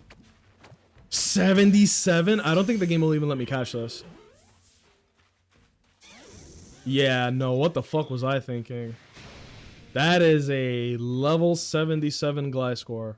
But you see what I mean? This game is insane because it will allow you to run up against Pokemon this high level. Like, bro, my highest Pokemon is in the mid 40s. What the fuck is a level... Ah! What the fuck is a level 77 Pokemon doing here? You are an NFL player and I'm a junior varsity player, you know? We don't even go to the same damn league. The fuck? Grown man shit. Well, right. Plus, this game is pretty good. Well, a lot of people clowned on it, but it's good, you know? One of the funniest things ever is when the Switch 2 came out, I made a TikTok video being like, finally, Pokemon looks as good as it should have on release, because Gen 9 actually does look really good on the Switch 2, right? Gen 9 runs mad smooth. It looks good. The draw distance is better. They actually show hella Pokemon on the screen at the same time. There's like 20 plus Pokemon, and the Switch 2 ain't even chugging, right? So when the Switch 2 came out, I was like, hey, PSA, fucking Scarlet Violet actually looks good. And I've been on record a bunch of times being like, that could have been the best Pokemon game, except it ran like shit. I was very critical of it. But when I put up the video being like, yo, the game finally looks the way that it should have on release, I had a bunch of people on TikTok being like, oh wow, another Nintendo shill, blah blah blah. And I'm like, you mouth breathing, low IQ having ass chimp. One, I'm not a shill because I don't get paid. I have not seen a dime off of fucking Nintendo. Okay. Two, I have been very oh no. I have been very critical of Nintendo any chance I get, because I like to be like, hey, when it's good, it's good. When it's bad and should be called out for it. You know? So I give my opinion when it's bad. I give my opinion when it's good. But you're gonna get called a shill by the people who don't like it. And you're gonna get called a hater by the people who do like it when you criticize it. People like using words they don't understand. Oh, you mean like woke? Oh, that's a word that a lot of people misuse these days. Funny enough, one of my professors for like my English composition class, she gave us a 2 texts, right? And she wanted us to compare the 2 texts. Like, what are the things that the writers are talking about in common, and what are the things that they are contrasting on, like actual straight up opposites? And one of them talks about morals. Like, what are morals? What is morality? Where does morals come from? Is it the laws? That's too simple for what it really is, blah, blah, blah. And the reason I'm talking about that right now is because it's like, the author of the text that we are reading that talks about morality, they don't like the word morals, because at the time, in the era that they were writing about it, they were like, people overuse the word morals without actually thinking about what it means. Which is very ironic, because morals are about what things mean to you. So it's just very fucking funny when you put it in that context. Gotcha, bitch! Oh my god, I threw the heavy ball. I am a fucking chimp. Oh my god, I was gonna abduct that Mischievous, but I used the wrong ball and it didn't fly far enough. This is so embarrassing. I'm gonna kidnap that Miss Magus. Miss Magus? No! All of these spectral creatures are gonna escape my grasp. Like, woke? I know. I despise the use of the word woke now. Because it's the same way that the author wrote about morality being overused to like justify people's opinions without actually thinking about them at all, is the same way I feel about what level are you? 61? That's pretty scary. I'm not gonna fight you. I don't know you. Bye. Oh, I was gonna kidnap that Mischievous. Oh, another chance. Gotcha. Fucking heavy ball. I threw the wrong ball again. That's embarrassing. But yeah, the same way that people overuse the word woke maliciously, of course. Like, let's be honest. The people that use the word woke, they're intentionally using it the wrong way to piss you off and to bastardize the word. We know where woke came from. We know who it was for. We know what they mean when they say it, and we know why they're trying to bastardize the word woke. You know? Oh. I'm hiding. This is like the way that Shaquille O'Neal hides behind trees, bro. But it did work! You're coming with me. You're not. Gotcha. That's awesome. Nobody knows what the word even means. Connies can't agree on that, but we all know what they really mean. It's a dog whistle. It's a dog whistle, you know? The moment they use words like DEI, we know what it really means. DEI is so simple, and it's kind of shocking that there are people so stupid they misunderstand. It's impossible to misunderstand. Literally, like, come on. But let me not get into that. Is that an Electabuzz? Y'all want to hear my Electabuzz impression from the anime? Uh-oh. Electabuzz in the anime sounds like this. He goes like...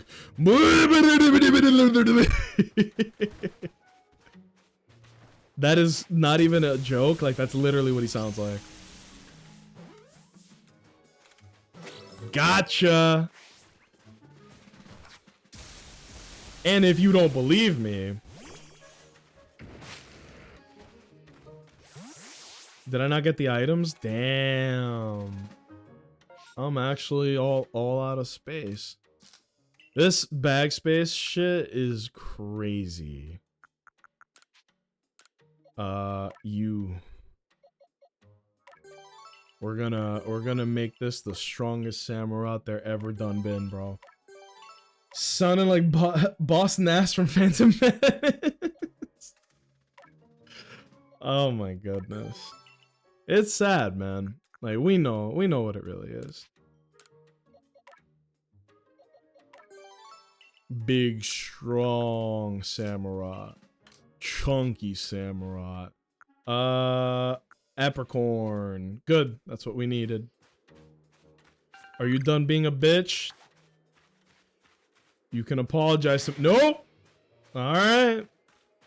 Ooh, a sleeping Pokemon. Look at this family reunion. Ah! You rotten bitch. I'm taking the child. Uh-oh. Are you too strong for me to kidnap? Yep. Alright.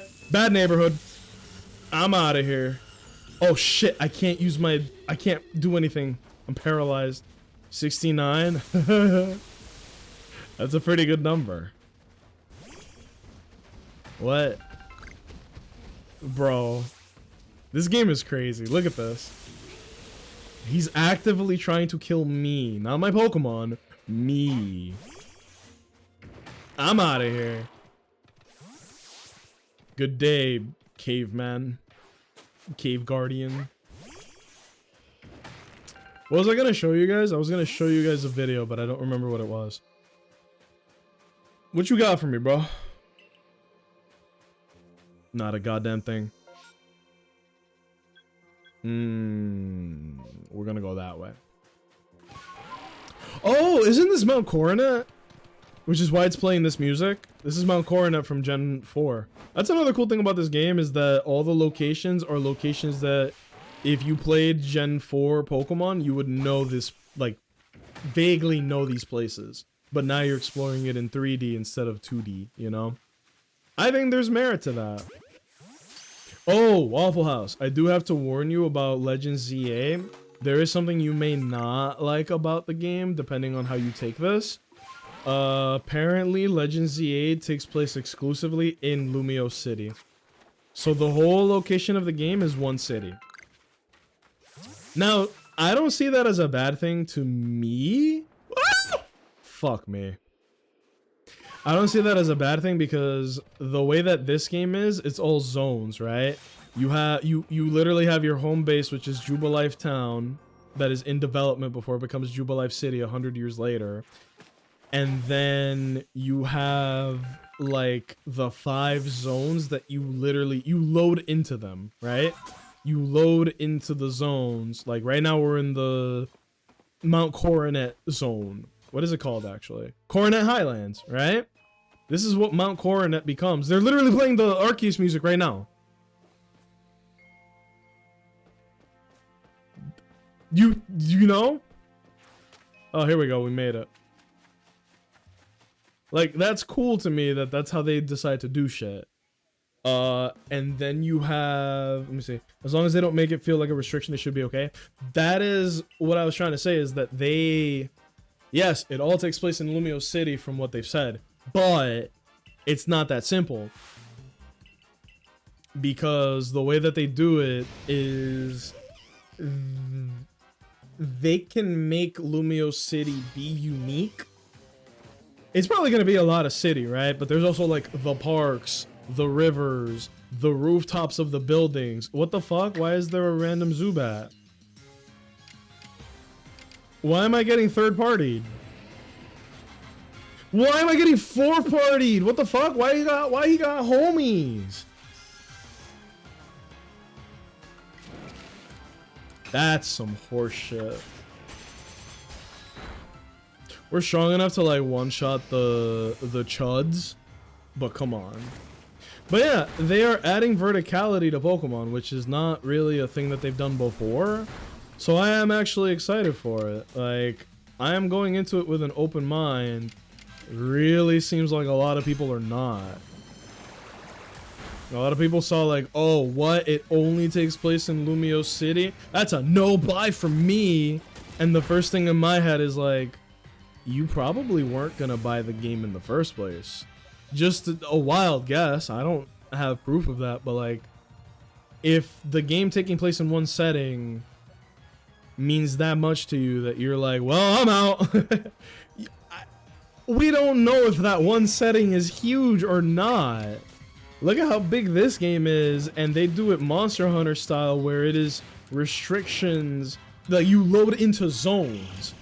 But nobody seems to bitch about Monster Hunter having zones. God damn, he's strong. Nobody bitches about Monster Hunter having zones, but people will bitch about Legend ZA taking place in one place. We don't know how big that place is. It could honestly be small. I don't fucking know. But it could be small.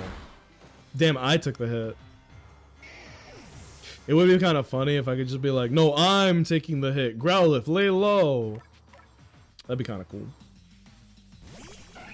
But I'm excited for like the raid battles in ZA. I'm excited for the Mega Evolution, the new Mega Evolutions. I'm excited to see the story.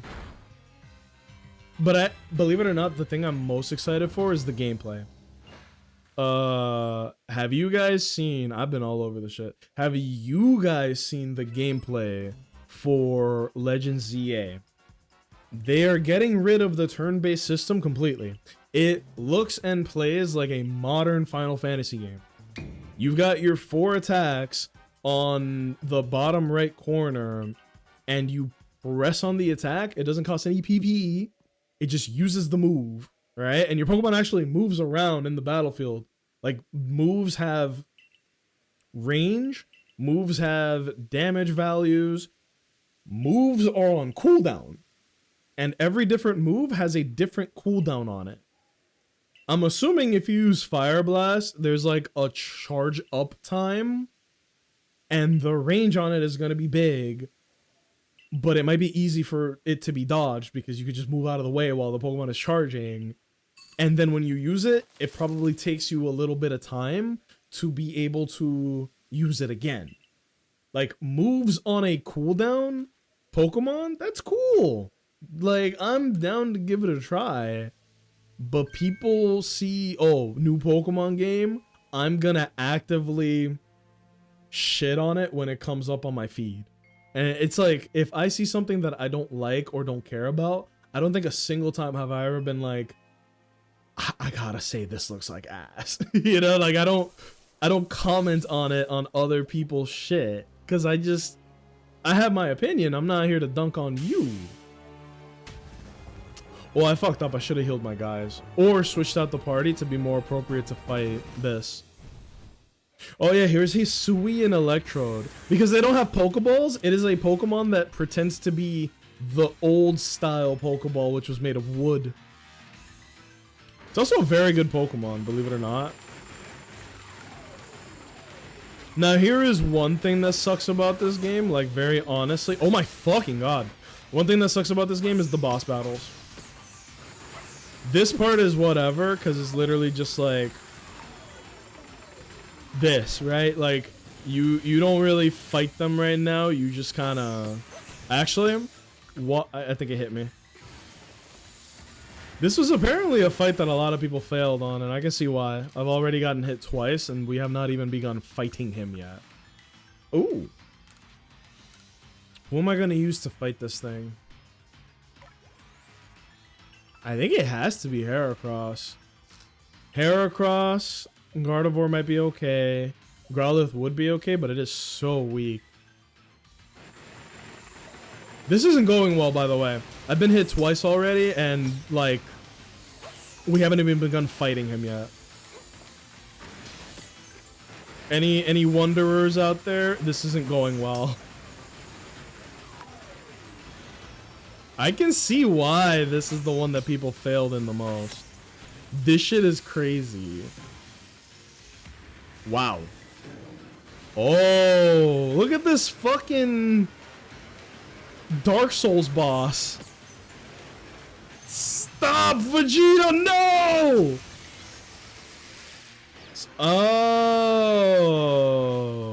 That's how this fight works. You're not supposed to take him down. You're just supposed to outlast him until he blows himself up. 46? That's kind of high. That's fucked. Thunder Wave? What are you, scared? That's good damage.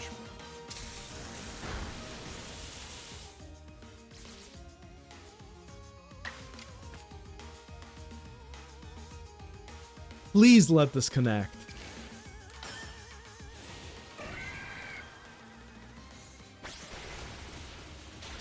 Oh, thank goodness. And that's how the boss fight works. You throw these stupid ass little bombs to soothe them. You avoid wiping out as the trainer. And you basically wait to throw your Pokemon in when they are showing a moment of weakness. I think one more... If he blows up one more time, I might be able to just fight him. And then that should win it. Blow up, dude. He might be about to do it. You're so mad. You're so mad. And bald. You're mad and bald. Come on. You have so many reasons to blow up, dude. That's how I load to your god. You should kill yourself now. Why is that one blue? Why is that one blue? Oh dear. Oh dear. Oh no. Oh! Oh! Ah! Ah!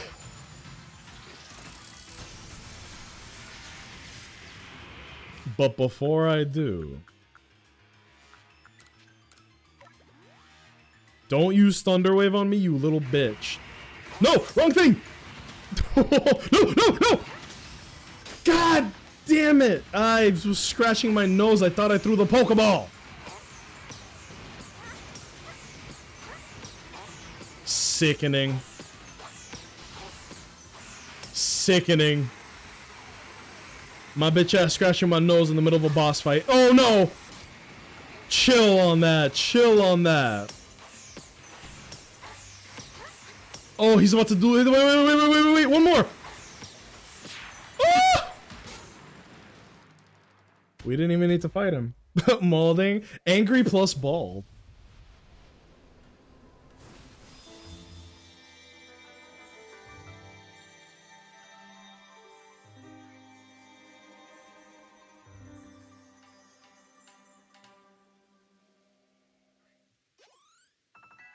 So we calmed him down. But it's still an Electrode, which means he's still probably really angry.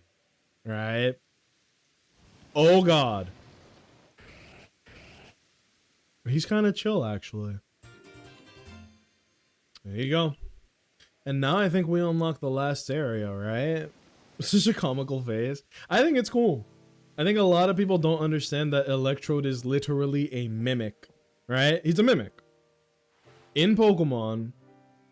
You find Pokeballs all over the ground and you collect them because they're items, right? You pick it up, it could be a Pokeball, a potion, a nugget.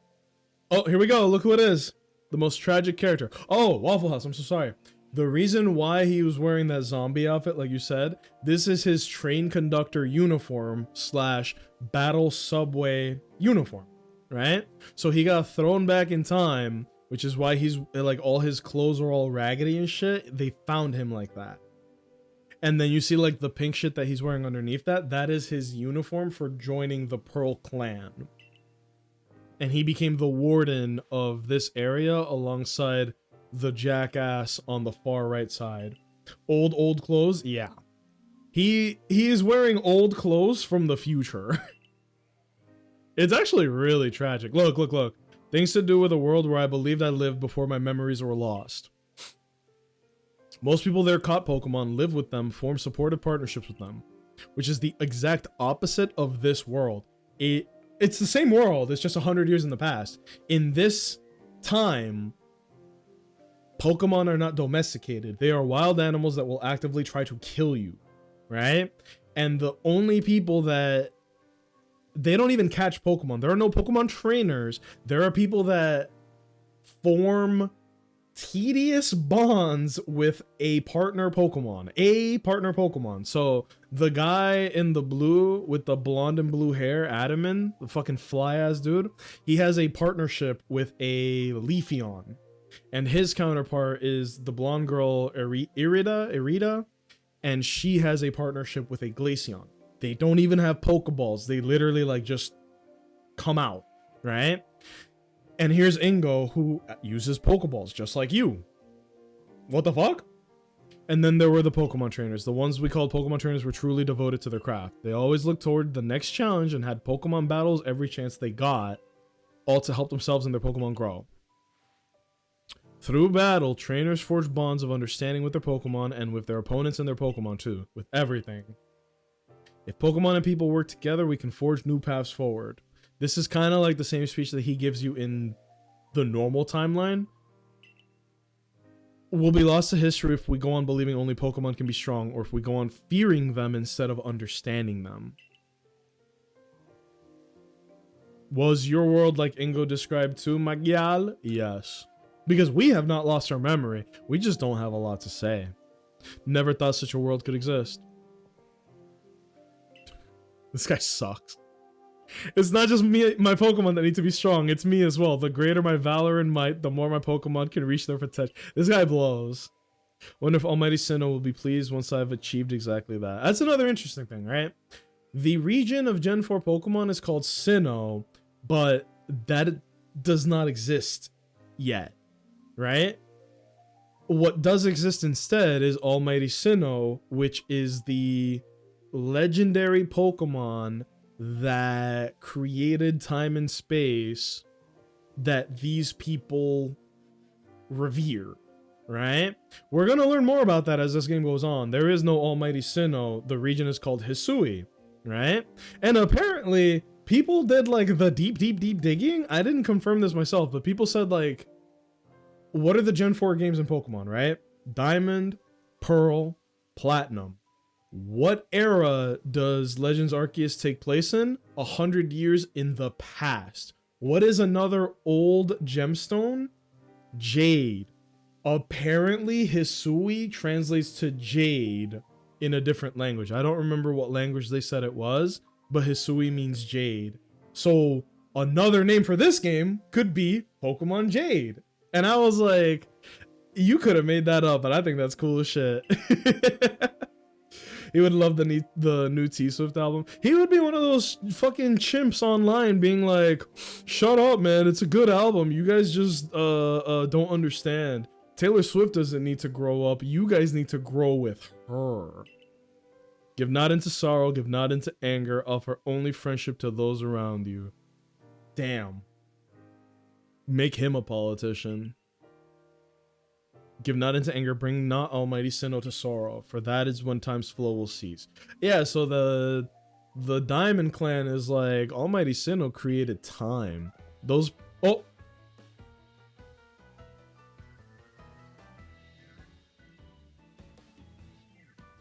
I want you to know, the music that's playing right now was the Battle Subway music. Everything he's saying is what he used to say back in Gen 5. And the music that played was from Gen 5. It breaks my heart, man. He really hit that shit. Breaks my heart, man. Snazzy music. Oh, Gen 5 had crazy music. I'm gonna hit that shit real quick. Battle Subway music. It's good. Oh, wait, I want like the music, not the...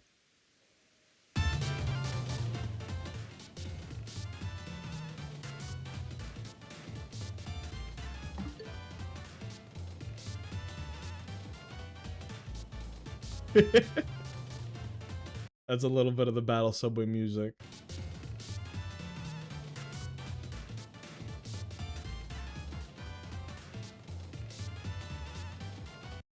Right.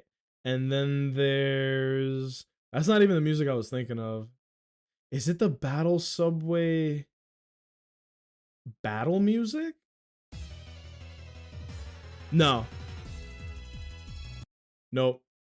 I'm trying to find it. Or is it just Ingo and Emmett theme?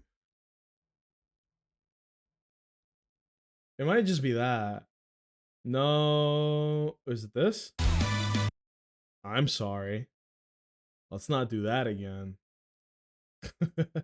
Is that jazz in Hisuian times? Well, he comes from an era where they invented jazz already. A lot of Easter eggs. It's full of it. Now, the cool thing is that Legends EA takes place in the future. So Legends Arceus was 100 years in the past, which means that you got to see the ancestors of all the people that we've seen in the old games. Legends fucking ZA takes place in the future. I don't exactly know how many years in the future. It could actually just be 100 years in the future, nice and clean, but I don't know. I think maybe they've said it already, but I don't remember, so... But we're gonna get to see the descendants of the people that we knew in the old games now. 5 years in the future? Hell no. That's not enough time for everybody to bone and then we get new characters. Hold on. Legends ZA timeline. I'm just gonna look it up. Set to be released, some blah blah blah. That's not what I'm asking. Why am I getting co-pilot answers? Bitch. Legends ZA. Okay, how about this? When does Legends ZA take place? I should actually look this up now, because what if I look this up after the game comes out and it turns out that like it's a spoiler, like somehow it is in the past. Too early to speculate. Literally only got an announcement trailer for facts. Lumio City revolve around remanaging Lumios. Title of the game is Legends CA.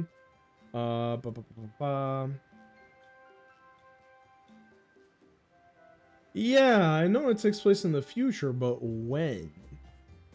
The people have a right to know. We don't know. This got announced a very long time ago. It looks, excuse me, like it looks like they tried with this Pokemon. Are you talking about the game? Yes. I will adamantly stand by what I always tell people. I think this is the best Pokemon game they ever made. It's the one that deviates from the formula the most. It's the one that has the most chill mechanics to it, in my opinion.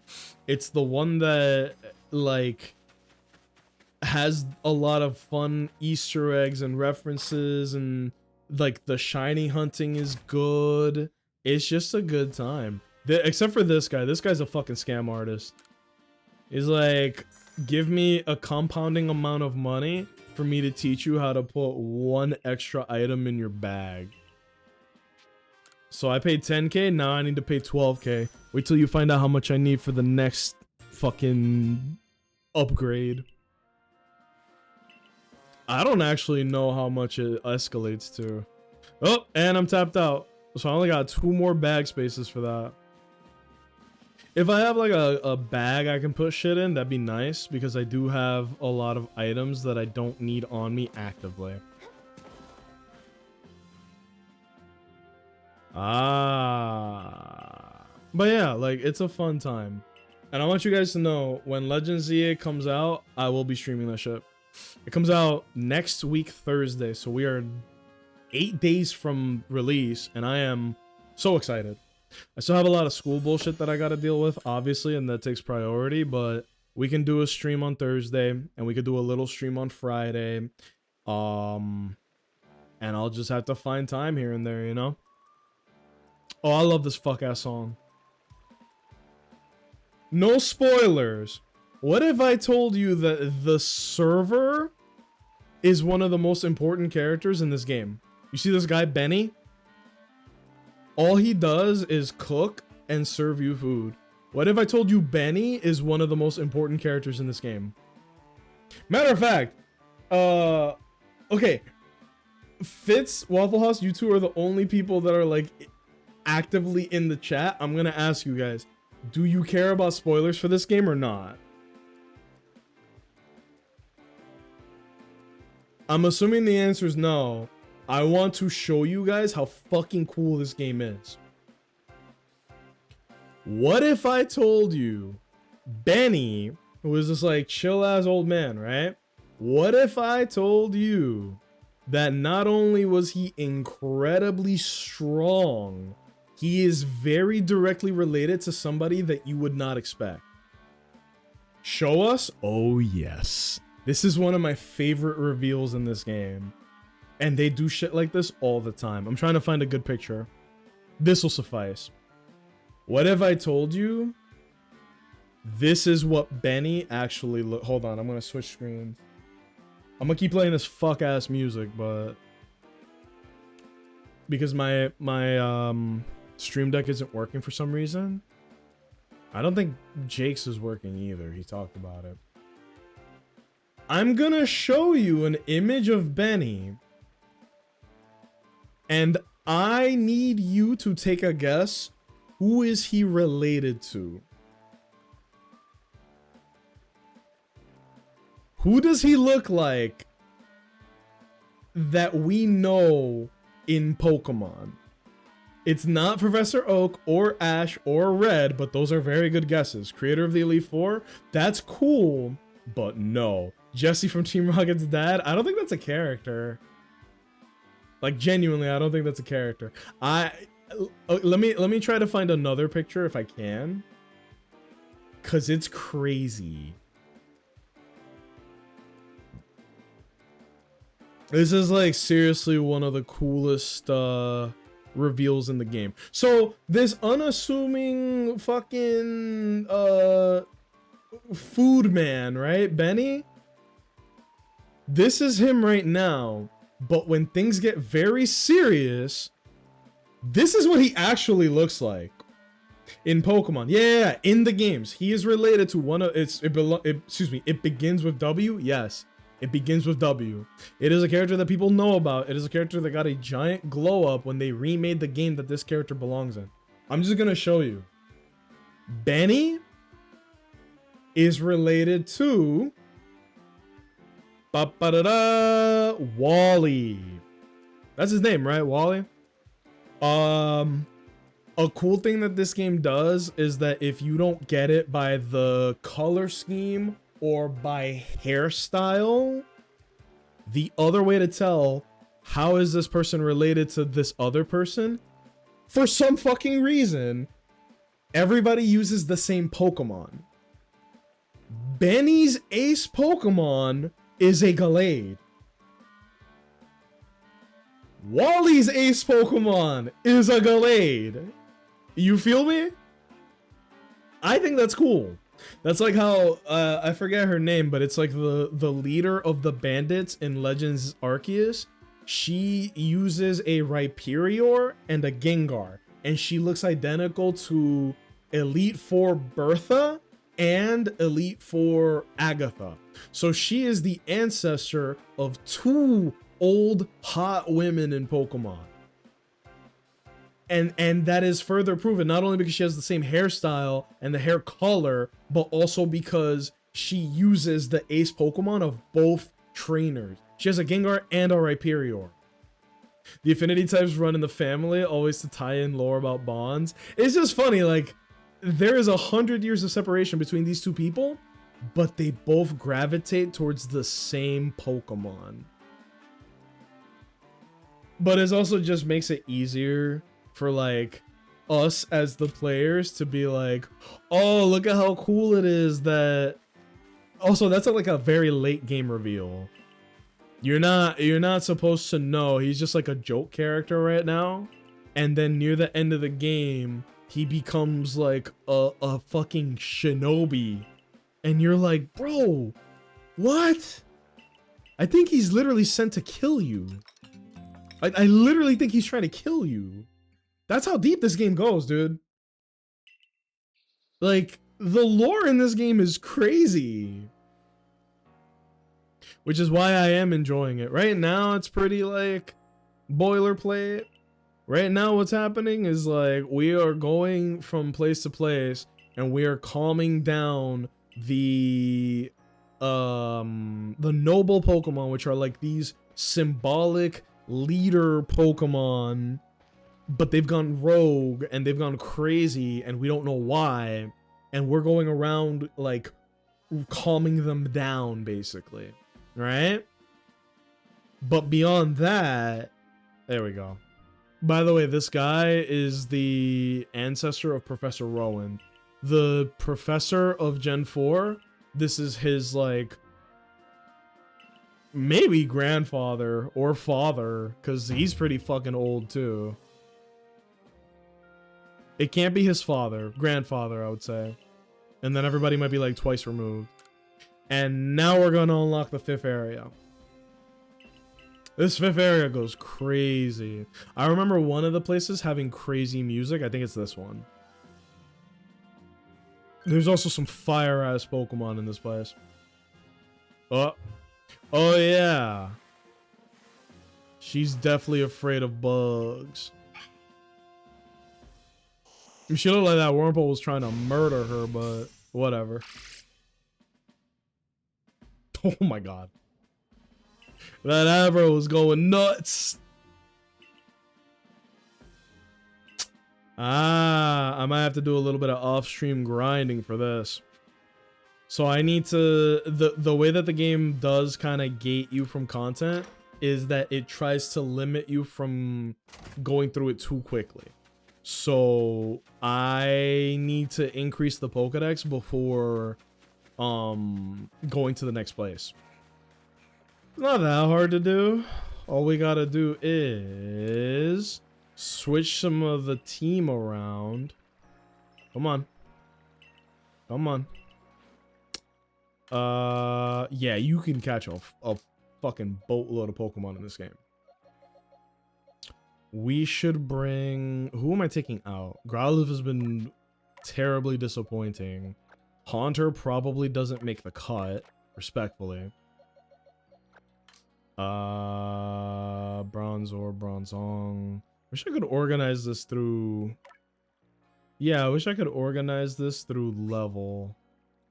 But I guess just like the Pokemon further back will be the ones that I can... Ooh. Don't I have more Sneasels? 53, 54... 122... 1. Damn! One of these is way better than the other. Wait, this one's better. Shit. Yo! I'll put him on the team. Fighting Poison. I should change up the team. Half the team was weak to fucking ground. Oh, Luxray should stay. Samurott should stay. I want Gardevoir to stay. Heracross is really cool, but it's not hitting, bro. Bug type is nice though. We'll put him away for now. Scyther I would have loved to have on the team, but I don't remember how to evolve him into Kleavor. I'm gonna look that up. How can you tell she doesn't like bugs?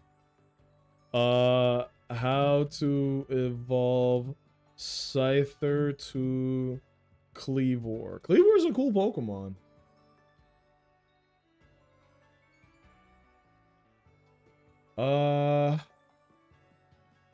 Obtain Black Augerite. What? I don't remember that. No, that don't sound right.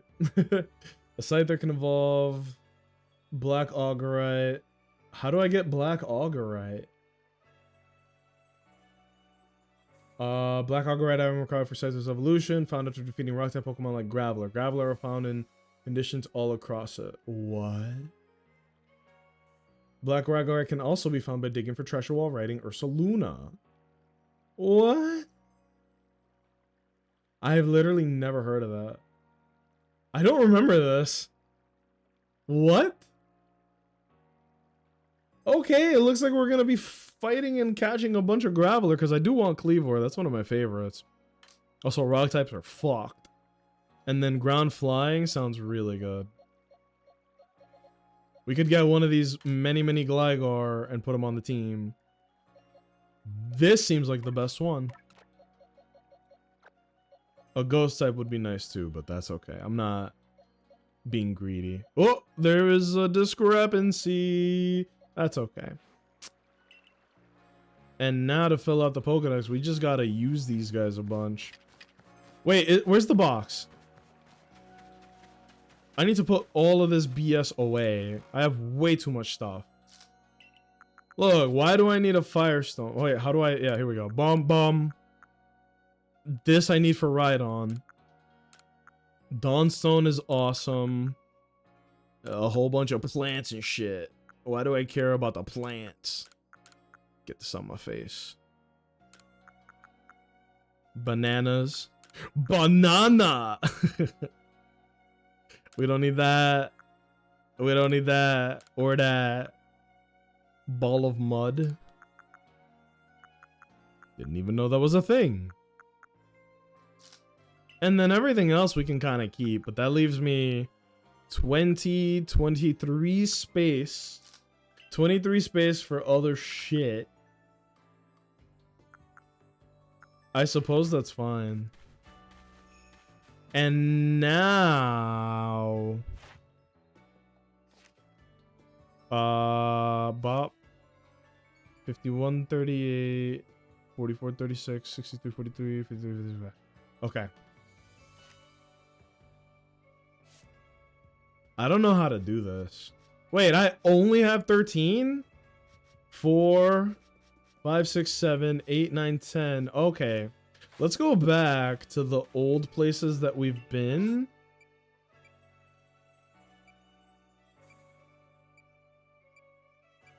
So that we can...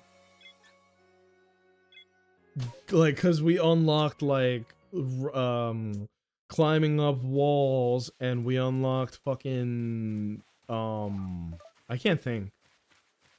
We unlocked the water. We can go here. Duh. A BRB getting ready for bed. Oh no, don't worry.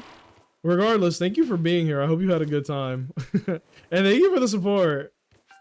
Summoning Subula is no small feat, as everybody knows. I mean, how do I do this? I know there's like a really easy way to look up the shit on the Pokedex. Yeah, we're not going to be live for much longer, just because it is getting kind of late, but regardless, man, thank you. Thank you for being here. Thank you, everybody, for being here. I do appreciate it. You know? There are some times where I'm like, I don't know if I want to stream today. I don't know if I have the energy. I don't want to, like, half-ass it. Oh, that's beautiful. You're going to just press that button and it counts? So we got to murder a lot of shinks.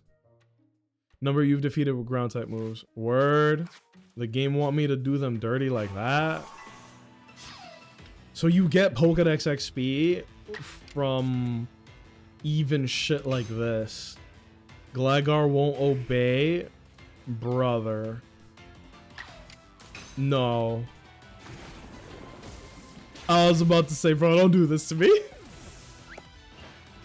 Don't fucking... No. I mean, it is useful to go back to places you've been, just so that you can stock up on items, right? You never have too many Tumblestone or Apricorn, because that is how you create Pokeballs. You are going to be using a lot of Pokeballs. Down.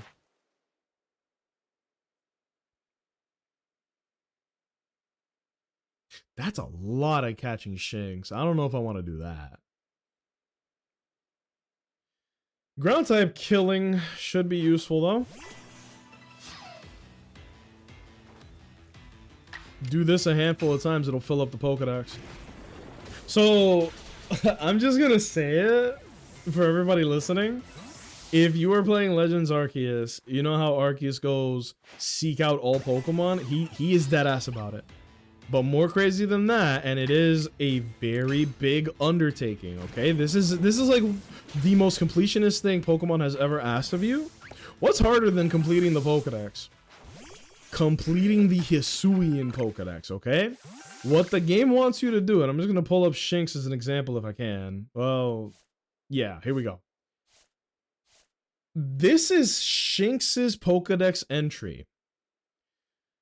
These are the research tasks for Shinx. Number caught, number defeated, number of times you've beaten it with a ground type move. How many times have you seen it use quick attack? How many times have you seen it use bite? Number of different forms you've obtained. If there are different forms such as male, female, whatever, number you've evolved. Evolve the Pokemon. How many times have you evolved a Shinx? To complete the game, you have to fill all of this out for every single Pokemon. All of them, and there's a lot in this game. What do you think the reward for this is? This would take hundreds of hours. I'm not even exaggerating. This would take hundreds of hours. I actually think it might be an interesting thing to do for stream, but you would have to dedicate months and months of streaming to do it. I actually think it'd be kind of fucking cool. The reward for doing it is not some like rage bait fucking you get a golden poop or something. You unlock a boss fight with Arceus. And it is a long fight. It's like a 10-minute boss battle. But if you finish it, you are gifted an Arceus. The reason that's crazy is because right now, that is the only legal way to obtain an Arceus. Complete the whole fucking Hisuian Pokedex, and you are guaranteed given an Arceus. Number of heavy specimen, number defeated. Okay, we just gotta murder them then. Number you've evolved, really? Number you've defeated? Alright, let's go for a Pokemon that's not gonna disobey me. I'm so sorry about this.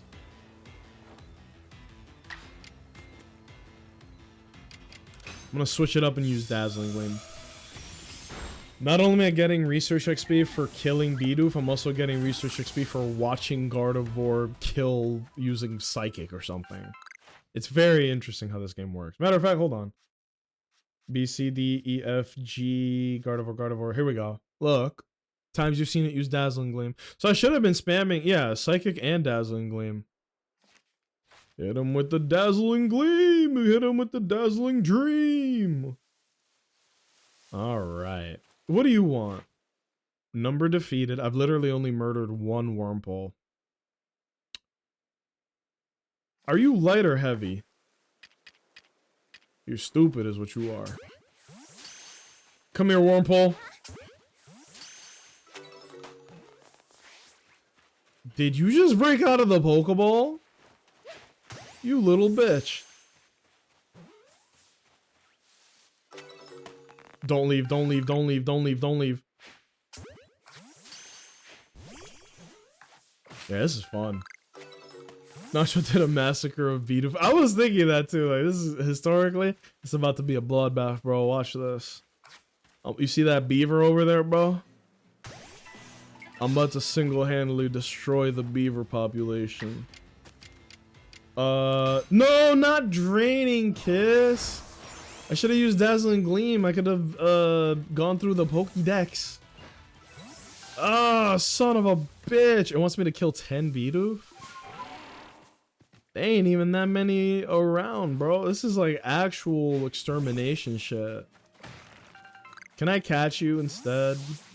Is that more cost effective? No. No. Murder it is. I don't know this song. This song is not a remix of any of the old Pokemon music. It's like some chill music shit. Like, chill beach music shit. Is what I meant to say. Did you know that Gardevoir create black holes? That's like a big thing in their lore. I don't understand how anybody can fight a Pokemon that creates black holes, but they also said Slugma is like as hot as the surface of the sun, so what the fuck do I know about Pokemon? Anything I thought I knew about Pokemon is not true. That shit ain't real. A Pokemon that looks like a hot girl in a dress. You know? The fuck do I know about Pokemon? Oh! Is that an angry Bidoof? Bruh. And I need to research murdering them with electric type moves? Bruh.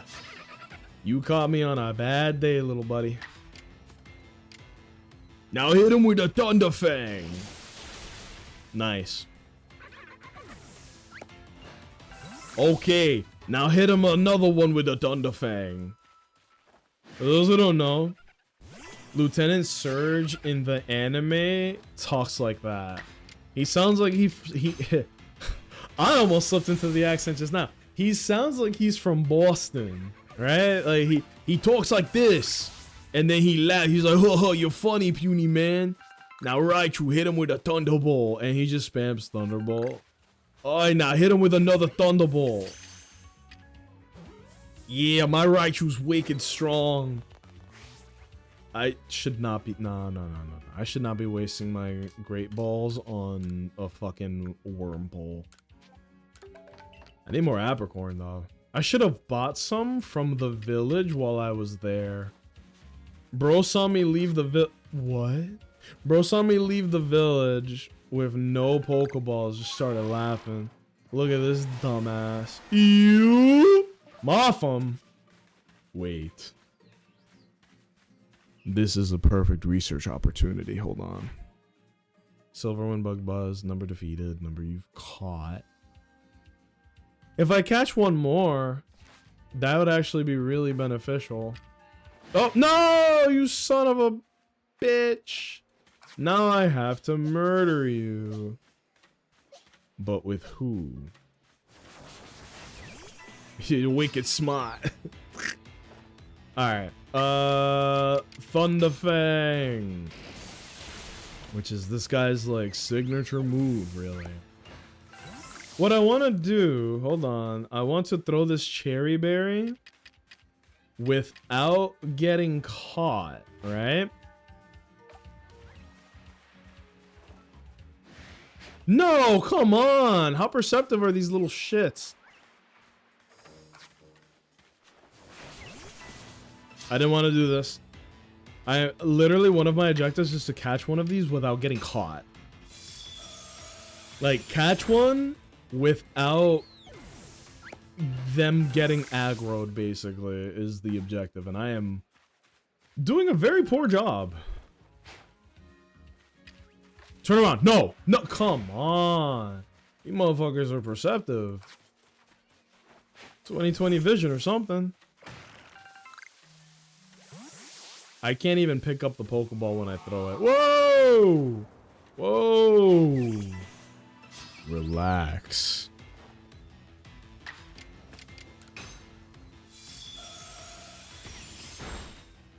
I'm excited for Legends ZA though. That is real shit. Another game I'm very excited about is Ghost of Yote. Or as everybody online... That is a big Heracross. Good mother... That is a big Heracross. I bought Ghost of Yote today, but because one, school, two, I did make a commitment to play this and finish it. I want to finish this before Legends ZA, so maybe when we finish that, we can move on to Ghost of Yote. Who's ready for a full LP of Ghost of Yote? I know I am. I'm gonna catch that guy. Take your time. Take your time. Gotcha. Oh, no. Oh! He is way higher level than I thought. That's a shame. I actually would have thought it'd be cool to catch this. Relax. Relax. Do it with that. Gardevoir, scramble his prions. Oh no. Goodbye.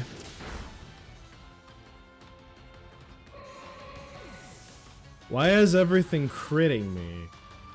Honest question. Why is everything critting me? God damn. Okay. That's too bad. I am excited for Ball Pit. I think I remember Ball Pit. Ooh, an experience cube. Wait, is this that lake? I wasn't... Nope, it's the wrong... Oh my god, I went the opposite way. Any cool Pokemon here? Hello? Moshi Moshi? I guess not. Isn't Ball Pit one of the, like, bullet hell games? Like ye old fucking Vampire Survivors type beat? It's been a long time since I've seen it, but I know what you're talking about.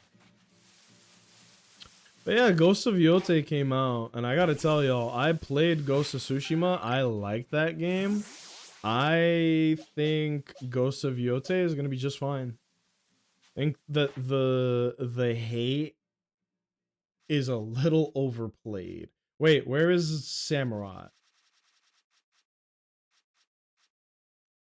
Ceaseless Edge, Aqua Tail, Hydro Pump. I'm not fucking putting Aqua Tail on Samurai. I would rather die. But I will use Ceaseless Edge. That's a signature move, baby. But yeah, oh, okay, bye. As I was saying, turn around. Turn around. Perfect. I had a really good time with Ghost of Tsushima, so I know I will have a good time with Ghost of Yote. I will admit I didn't finish Tsushima, but that was because I was working like 12 hours a day every day when that came out. And it's kind of hard for me to like pick up a game after I have dropped it. It's a bad habit. Not saying I don't finish games, but when I start a game and put it down, it's hard for me to pick it up afterwards. Bro, turn around. Really? He's gonna run away. Ah, I wonder what causes, like, what determines priority? Whatever. But yeah, oh my god, this guy. From downtown, really? Off the Heezy?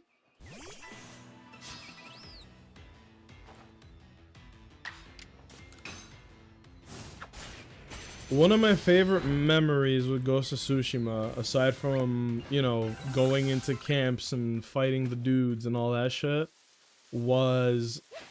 I forget what it was called. It might have been called Legends, which is a very uninspired name, but... Ghost of Tsushima did a super cool thing where they quite literally, they had like raids, right? No, come on, come on. That's crazy. Why do they aggro from so far away? What the fuck? Ghost of Tsushima had a raid mode, and I don't think a lot of people knew about it. And I think maybe they intended for it to be a ongoing thing, like, hey, we're new raid this month or whatever. It did not end up that way. They did not do that.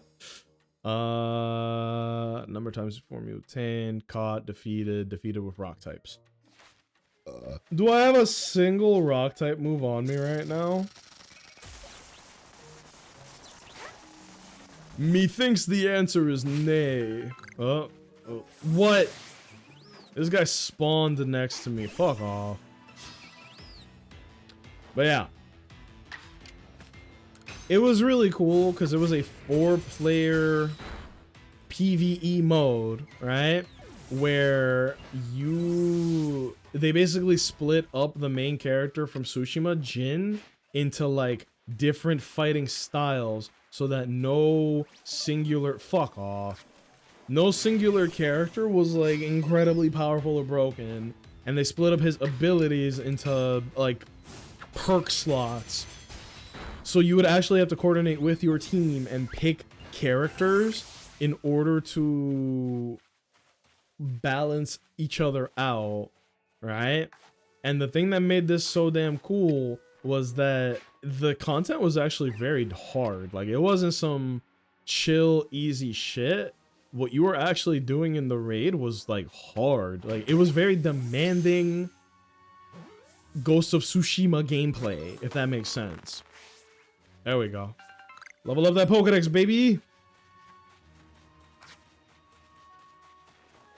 And basically, like, me and one of my friends, we were really good at parries, and the final boss of the Ghost of Tsushima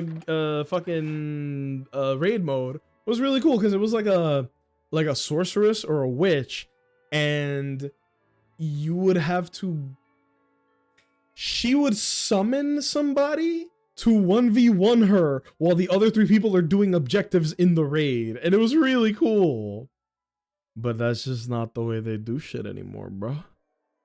Okay, we gotta catch another. Wait, Zubat? Hold on. Caught. Defeated. Yep, catch Zubat. Have I got something for you, Buster? Easy catch. Big easy catch Pokemon. Okay, man. There you go. Alright, man. How many more Pokeballs can I make? Because I've been apricorning like a motherfucker. 4. That's kind of low. 4 is nothing. You miss 4 before catching a Pokemon. Mission of using Strong Style against Mothim. I thought it was to use Strong Style on Mothim. That's too many. Number defeated? I can do that.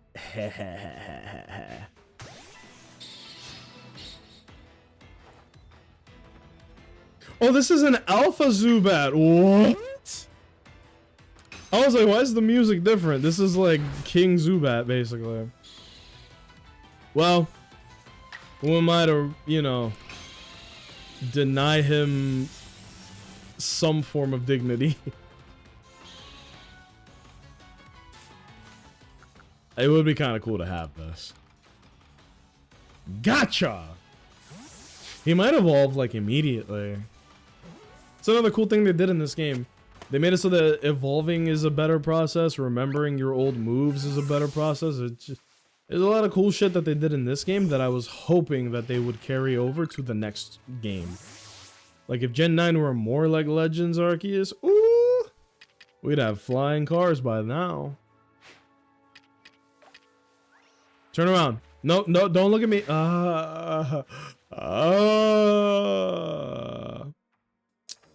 Number caught at night, number defeated. Alright, time to kill some Golbat.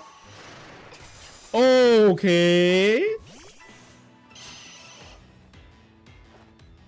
You want some of this, bro? You're not ready. Stupid head. What do you give me for beating you? There's a lot of Pokemon that will give you items for defeating them. Graveler's one of them. There's a fucking Alpha Graveler right there. Guess what's gonna happen to him, bro? I'm gonna turn his ass into mulch. Get over here. I mean, if I could do this non-violently. Who aggroed? Buizel.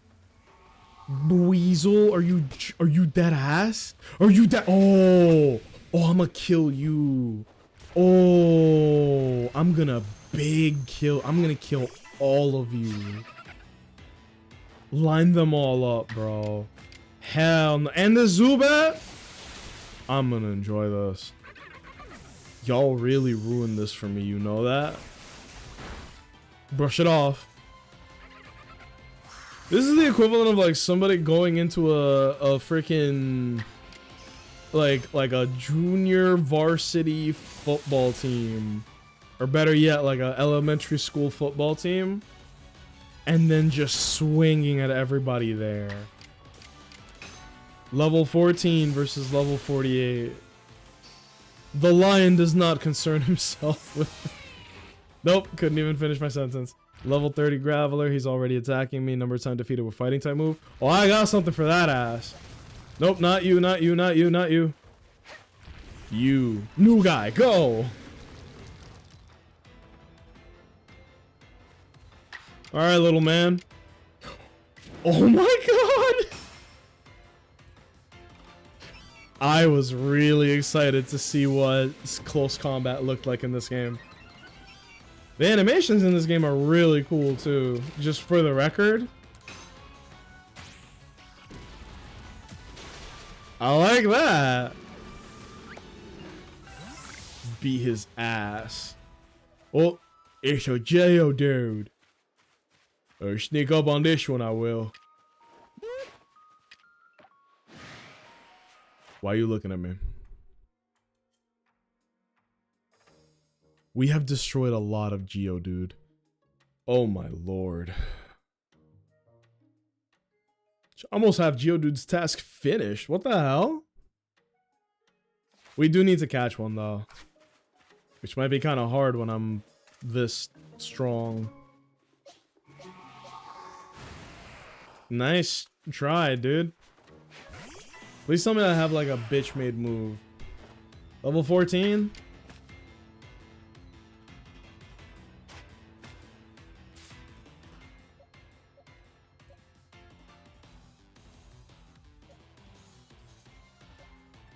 Let's try Sneasel using Slash, but Agile style and resisted. This still might be too much.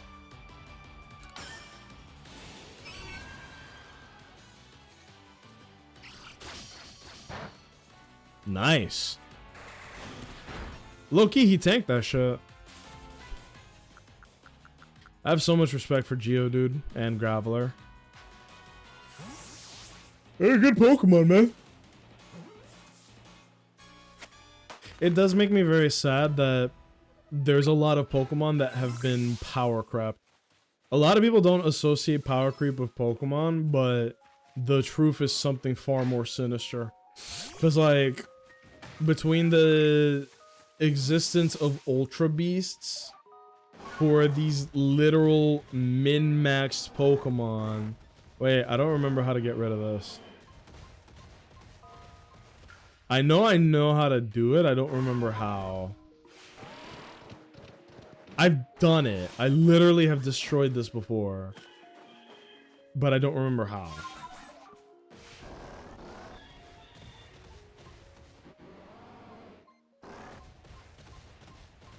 I don't remember. I've done it. I've literally done it before. I don't remember how. Fight the rock. Thank you. I just remembered. That's kind of crazy. Why would they put that there in the first place then if you could just do that? Because I could do that from the beginning, right? She.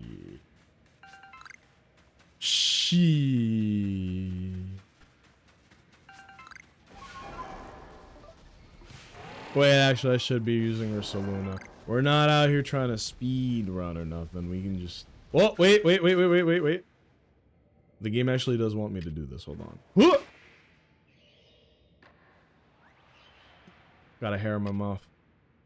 Nasty.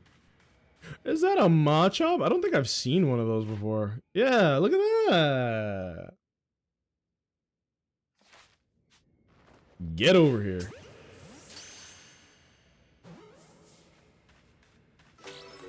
My man. That's a catch. This is the damn Machop cave. How I miss this? This is easy Pokedex points. Oh my, a Nanap Berry. Aren't you hungry, bro? Banana! I ain't even let him finish the banana, bro. That's fucked up. Kidnapped his ass through lunch.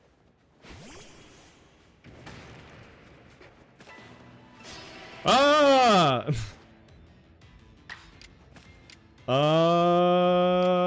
We edge this.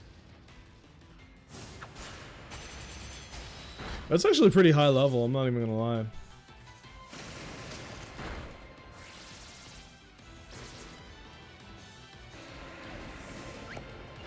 Neat.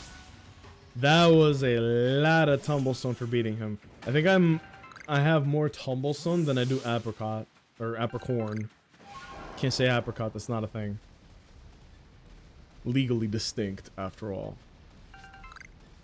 I think that might be enough to go to the next level, right? For the Pokedex. We did a little bit of dicking around. This ought to suffice. Oh my lord, I didn't know what time it was. It's already 10:30. My ass gotta get to bed. I got school tomorrow, you guys. Number of times you've caught without being spotted? Hell yeah. Kidnap. Gotcha. Sweet. Off the heezy. Hell yeah. I think one of the objectives was like kill this thing with water. Sorry. Didn't want to do it. Oh, wait. Wait.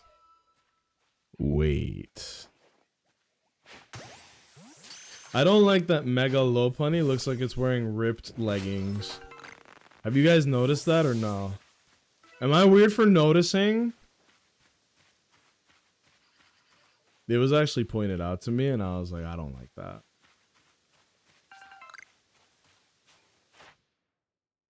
More ground type. Why must we do this to each other?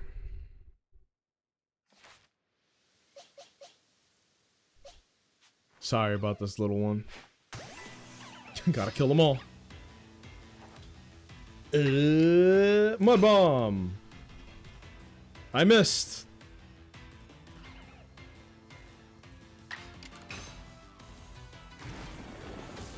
There are some Mega Pokemon where the design doesn't really...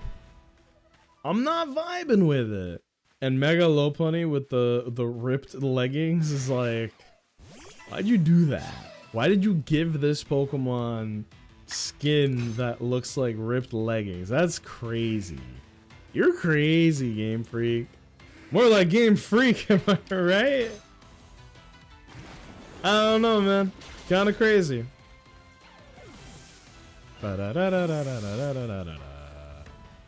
Send it. Oh my. For this, you just gotta beat them, right? There's no like fancy pants objective. It's just literally like murder this thing. Where are you going? Oh my god. Gligar's ignoring me. If you don't... Did I ever tell the story about how the first time I ever used a Master Ball in a Pokemon game, it was to catch a Gligar? When I was a young man, well, when I was like 8 years old or something, Professor Elm gave me a Master Ball and it said, we'll catch any Pokemon without fail. And I went, real shit? And the first thing I did was go back up Blackthorn City because I was like, there's probably some cool Pokemon that I didn't catch because I didn't see it, right? And I was right. Because I was playing Pokemon Gold, the encounter in that route was Gligar. Gligar was a unique encounter to that area. And I was like, oh shit. So I see it. I just got this beautiful shiny Master Ball, so I throw it. And guess what? Master Ball works. Just as advertised on the box. The Master Ball caught it without fail. I was like, okay, cool. And then I went to the store to buy more. And there weren't any. And of course, this was like pre-internet days. So I couldn't like look online and be like, where to find more Master Balls, please. Yes, thank you. And the game was like, bitch, you used it already. And I was like, no. Oh, no. Que buen servicio. Dog. I tell you, I was mortified. I was like, I hope nobody finds out about this shit. Why would I assume that they would allow you to purchase more Master Balls after you've used the Master Ball? In my defense, the game doesn't warn you. The game doesn't go, hey, little buddy, I know you're really excited about having the Master Ball. We really need you to know this is more of a one-time deal. You only get one Master Ball per playthrough, so you know, like, don't go blowing it all in one place. And then I immediately used it on the first cool Pokemon that I saw. Can ya blame me? So that's the story of how Gligar was the first Pokemon I ever used a Master Ball on. Do I regret it? Not even for a moment. Oh, we about to have Scyther on Scyther Crime. I'm about to clear out the whole block, bro. Wait, why aren't there 3 of them? I was gonna kill all of them. Scyther, you son of a... I'm getting double XP for this because I need to see a Scyther use Air Slash and use Silver Wind and defeat them. Everything I'm doing right now is adding to my Pokedex quotient. 2v1, bro. You got this, right? There you go. Ooh, finding a shiny one of these would be fly as hell. I did a little bit of shiny hunting in this game, but not a lot, like just a little bit. It was pretty cool. There's a thing that this game does that no other Pokemon game does, and it's kind of crazy because they should do it, where if you if you find a shiny Pokemon, like, okay, take it back.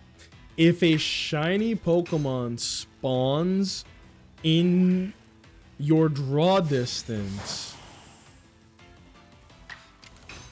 the game will notify you with a specific noise that only happens when a shiny Pokemon is nearby. It's like a twinkling noise, like a bring. Scyther, if you could get your head out of your ass, that would be wonderful. You're about to get beaten by a Pokemon that is 5 times lower than your level. There you go. Scyther is one of the coolest Pokemon they ever made. It looks so cool. And then somehow, they made an evolution to Scyther that looks even cooler. Scizor, in my opinion, is the coolest Pokemon they ever made. So it's cool that, like, this Gen 1 dope-ass Pokemon has an evolution that is actually really good. Scizor is my favorite Pokemon. In case people don't know that, Scizor is actually my favorite Pokemon. I love that fucking guy. I don't remember if I ever used the Master Ball in Silver. I remember evolving Totodile to Feraligatr before fighting the city gym. Do you mean before, what the hell was it called? Violet City? Violet Town? Before fighting Faulkner? Imagine being him and being like, ah yes, a brand new fledgling adventurer, easy clap, and then you bust out a Feraligatr. This guy's fucking smurfing. Number caught, number of heavy specimen, number defeated. Oh, we're gonna kill this guy. Get back, motherfucker. You don't know me like that.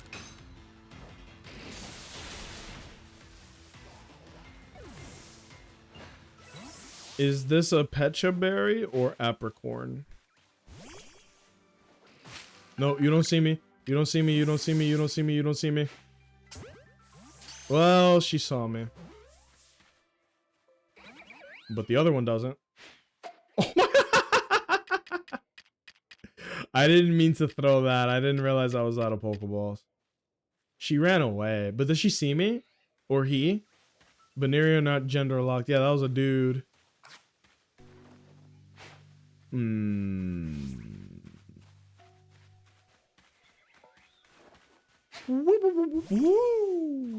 I will say this.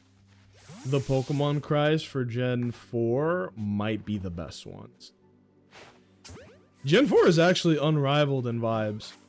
I like Gen 5 more, maybe the best. But Gen 4 vibes are absolutely immaculate. Oh, hell yeah. 2 more victims. That's bad, that's bad, that's bad. Ah. Aha. Did it spot me? It looked like it did.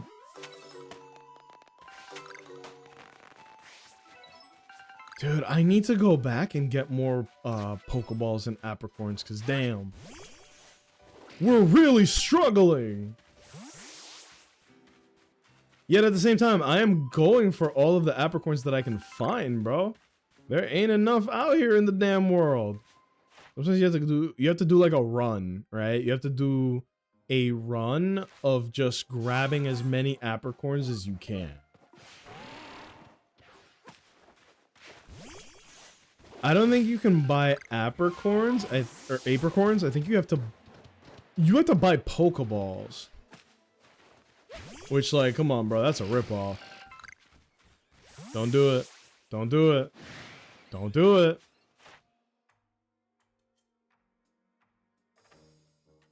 It's not even worth it. I might have everything I need already. Let's find out.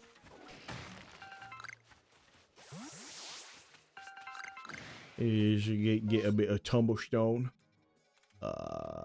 Is this my... No, that's not the beginning.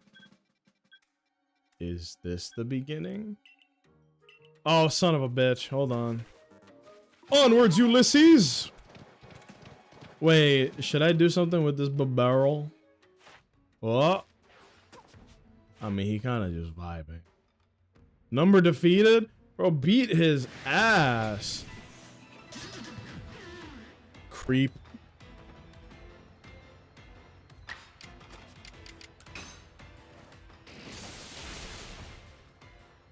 Nice.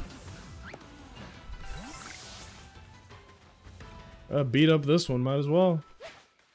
Freeze, dirtbag. Because all we're doing is filling out tabs on the Pokedex. You don't have to do everything to beat the game. You just gotta do enough to unlock the next areas, right? Otherwise, the game would become very linear. So I get it. You know, I get it, Game Freak. You did a good job. What does this Psyduck need, right? Like, what? Chill ass music, damn. Number caught? No. Number defeated? No. Times you've given it food? Yo, it's your lucky day, bro. Murder is not on the menu today. Wake your ass up, bro. Your friend could get some too. They call me Shohei, bro. But for like charity, they call me Charity Shohei. Look at that. There's enough food for all of you. How much does it want me to give them? 5 food? Damn. They call me the buffet the way I be handing out morsels.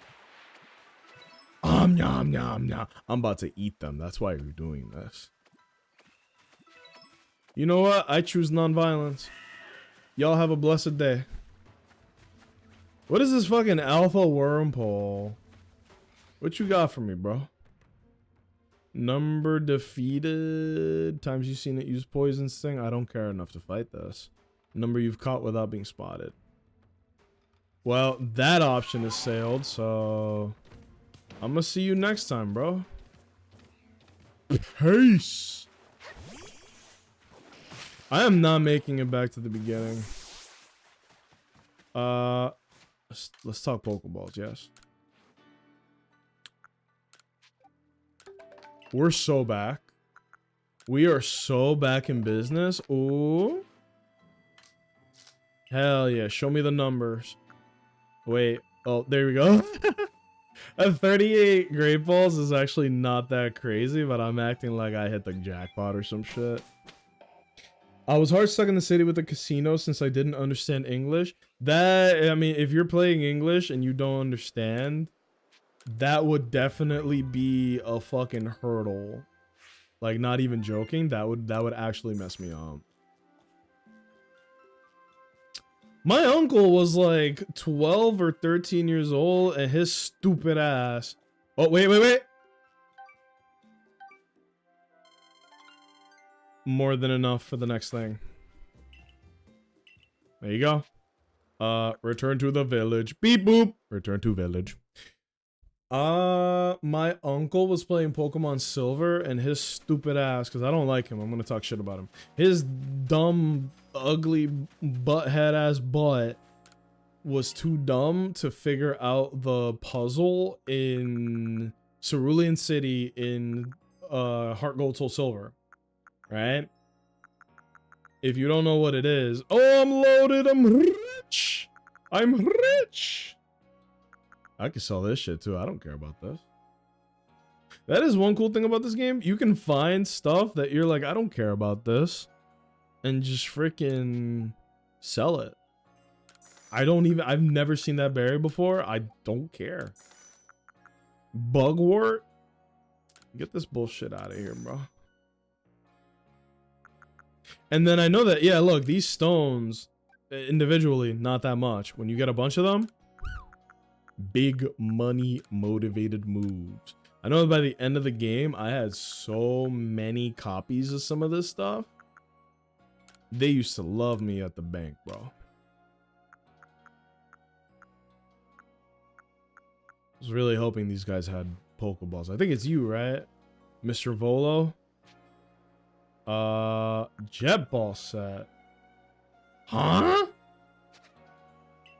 Oh yeah, he might give you like unique items. There were puzzles in Pokemon Gold / Soul Silver. If we're talking old games, right? Like the Pokemon Gold and Silver, there was a... It's not even a puzzle. It's just like basic skill check of paying attention. If you go to the Cerulean Gym in Gold and Silver, they're like, bro, I saw a Team Rocket guy in the gym. He was being creepy. And then you go into the gym and the guy's like, fuck, I dropped the machine part in the water. Fuck. And so then you can just go into the gym and pick up an invisible item that is called the machine part, and it's a key item, and you need it in order to turn on the power plant in order to get the radio tower working in Lavender Town. And if you do that, what does this guy do? Candy. Oh, if you got the bread like that, you can just force your Pokemon to level up. That's kind of shiest, actually. Recipes? I didn't know this guy existed. Oh my god. I don't think that... Oh no.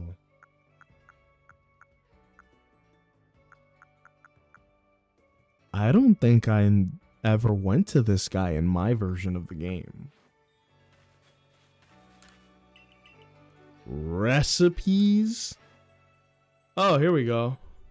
John Eppercorn. What the fuck is that?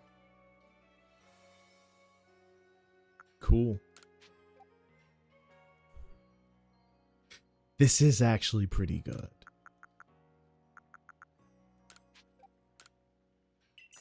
Like, that many Apricorns, that's a price you can't beat, dude. It's so important.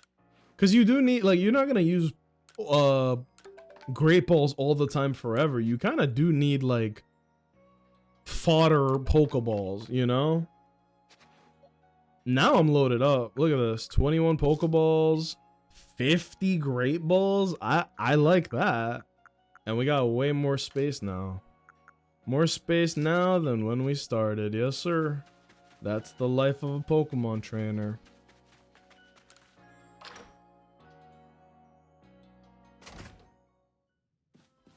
Alright. So we should have enough to level up. I don't like saving in this game. It feels incorrect. Alright, we could have gotten more done, except that we took a very long detour to talk about Taylor Swift and a lot of other stuff, but all in all, pretty solid stream, I would say, right? What do you guys think? Good stream? Bad stream? I had a good time. Ugh. But alright, I'm beat. My stomach kind of hurts from all that Burger King. That shit fucked my stomach up. And I need to get ready for school tomorrow. Nice stream. Thank you. That's so sweet. All right, everybody. No raid because like I gotta shower and hit the hay. Okay. Jake is on. I suggest you guys go there, but I'm not gonna go because I'm beat. Like seriously, I'm going to sleep as soon as this is over. Thank you everybody for joining me today. Thank you Waffle House for the gift subbies and for summoning Subula. I hope you guys enjoyed spending time with Subula. Next stream will probably be Friday. And it'll probably be more of this because I want to beat this before Legends ZA comes out.